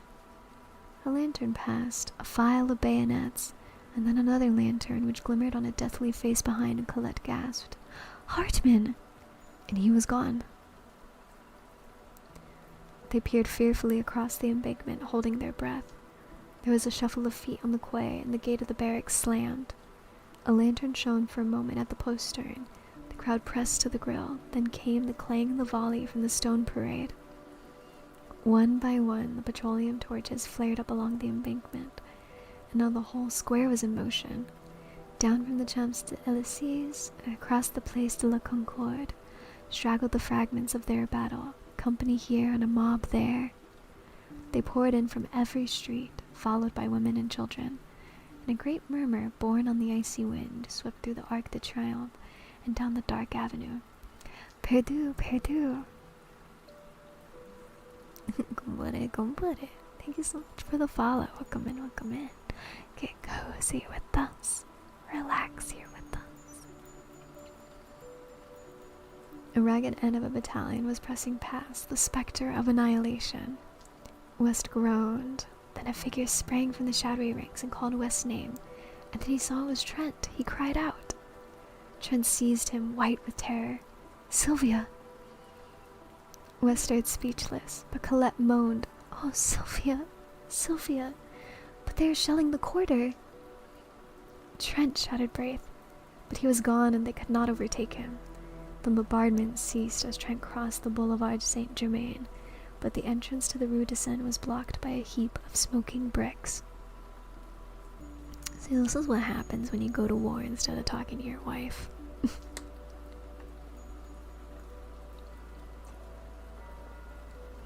They may be in France, they sure are. Everywhere the shells had torn great holes in the pavement. The cafe was a wreck of splinters and glass. The bookstore tottered, ripped from roof to basement, and the little bakery, long since closed, bulged outward above a mass of slate and tin. He climbed over the steaming bricks and hurried into the Rue de Tournon. On the corner, a fire blazed, lighting up his own street, and on the blank wall, beneath a shattered glass lamp, a child was writing on a bit of cinder. Here fell the first shell. The letter stared him in the face. The rat killer finished and stepped back to view his work, but catching sight of Trent's bayonet, screamed and fled. And as Trent staggered across the shattered street, from holes and crannies in the ruins, fierce women fled from their work of pillage, cursing him. At first he could not find his house, for the tears blinded him, but he felt along the wall and reached the door. A lantern burned in the concierge's lodge, and the old man lay dead beside it. Faint with fright, he leaned a moment on his rifle, then snatching the lantern, sprang up the stairs. He tried to call, but his tongue hardly moved. On the second floor, he saw plaster on the stairway, and on the third, the floor was torn, and the concierge lay in a pool of blood across the landing. The next floor was his, theirs. The door hung from its hinges, the walls gaped, He crept in and sank down by the bed, and there 2 arms were flung around his neck, and a tear-stained face sought his own. Sylvia! Oh, Jack! Jack! Jack! From the tumbled pillow beside them, a child wailed. She gave birth? The child, it is mine. They brought it, she sobbed. Ours, he whispered, with his arms around them both. Then from the stairs below came Braith's anxious voice. Trent, is all well?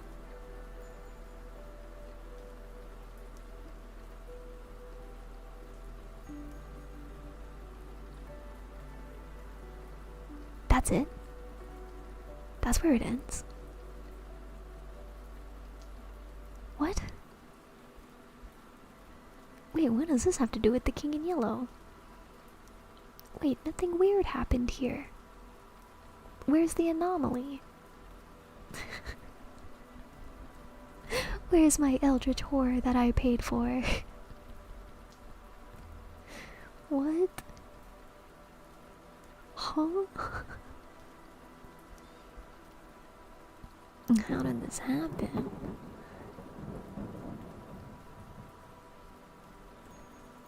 We was robbed. We were robbed. We were scammed.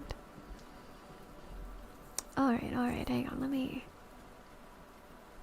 see how long this one is. The street. What is this? The street of Our Lady of the Fields. So it is getting... It's a little later than I thought it was, honestly. Oh, it is pretty long.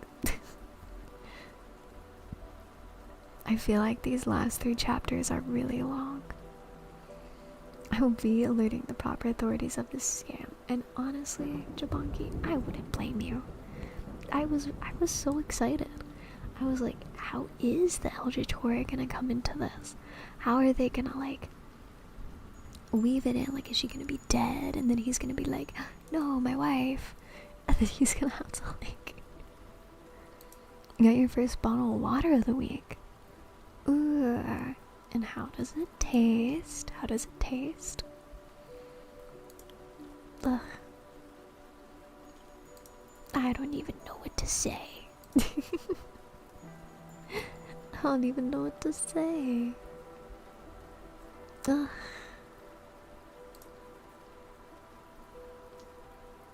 You know what? It is what it is. It is what it is. No, my wife, called Metallic the usual. Oh, I'm sorry. I'm sorry, it's no bueno, it's not tasty. My wife is too buttery and my butt is too smooth. No, what? The Eldritch Horror was the wife? Wait, she might have been.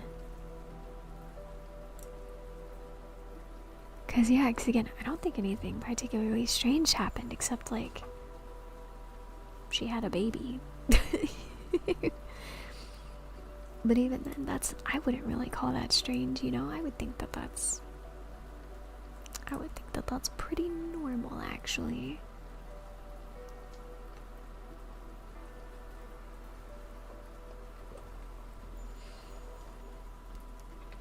Alright.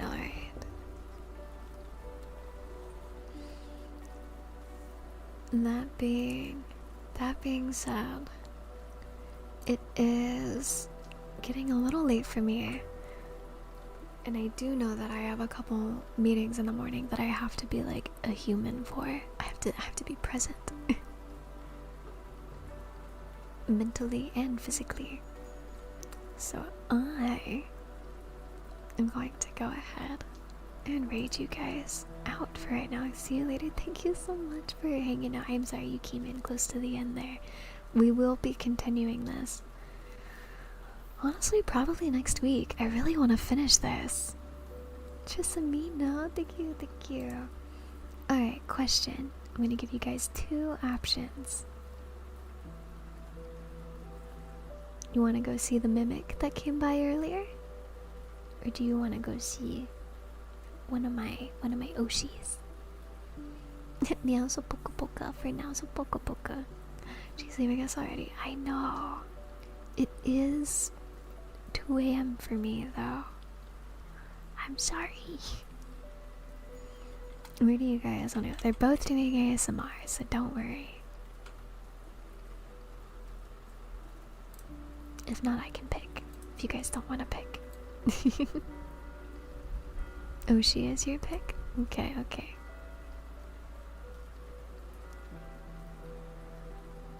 Let's go. Let's go say hi.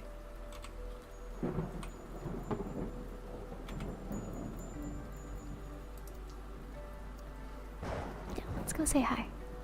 Let's go say hi to Birdie Boba. Birdie Boba, they're doing their cozy ASMR as usual, which we love, So please make sure to copy the raid message here and go show them some love. But before we do that, also get a look at my socials. I do have an ASMR YouTube, which you can find through the YouTube link, so you can hear some of the audios that I've made. I do also have a Discord if you would like to join us, and yep, we're getting more talkative in there, and it's really exciting to see the community grow and more comfortable talking to each other and interacting and playing games and everything. It's really fun. I like it a lot. But I will see you all later. I'll see you tomorrow. Tomorrow we're gonna have a spooky day. We're gonna play some spooky games and react to some spooky content. And then next week, Thursday, because again, I kind of want to finish this out, we're gonna bust out the rest of The King in Yellow and start with the Street of Our Lady of the Fields. Have a good night, everyone. I'll miss you. You sleep well, okay? Well, thank you so much for the follow, Define Negative. Okay, bye. It's making you guys go. Okay, bye.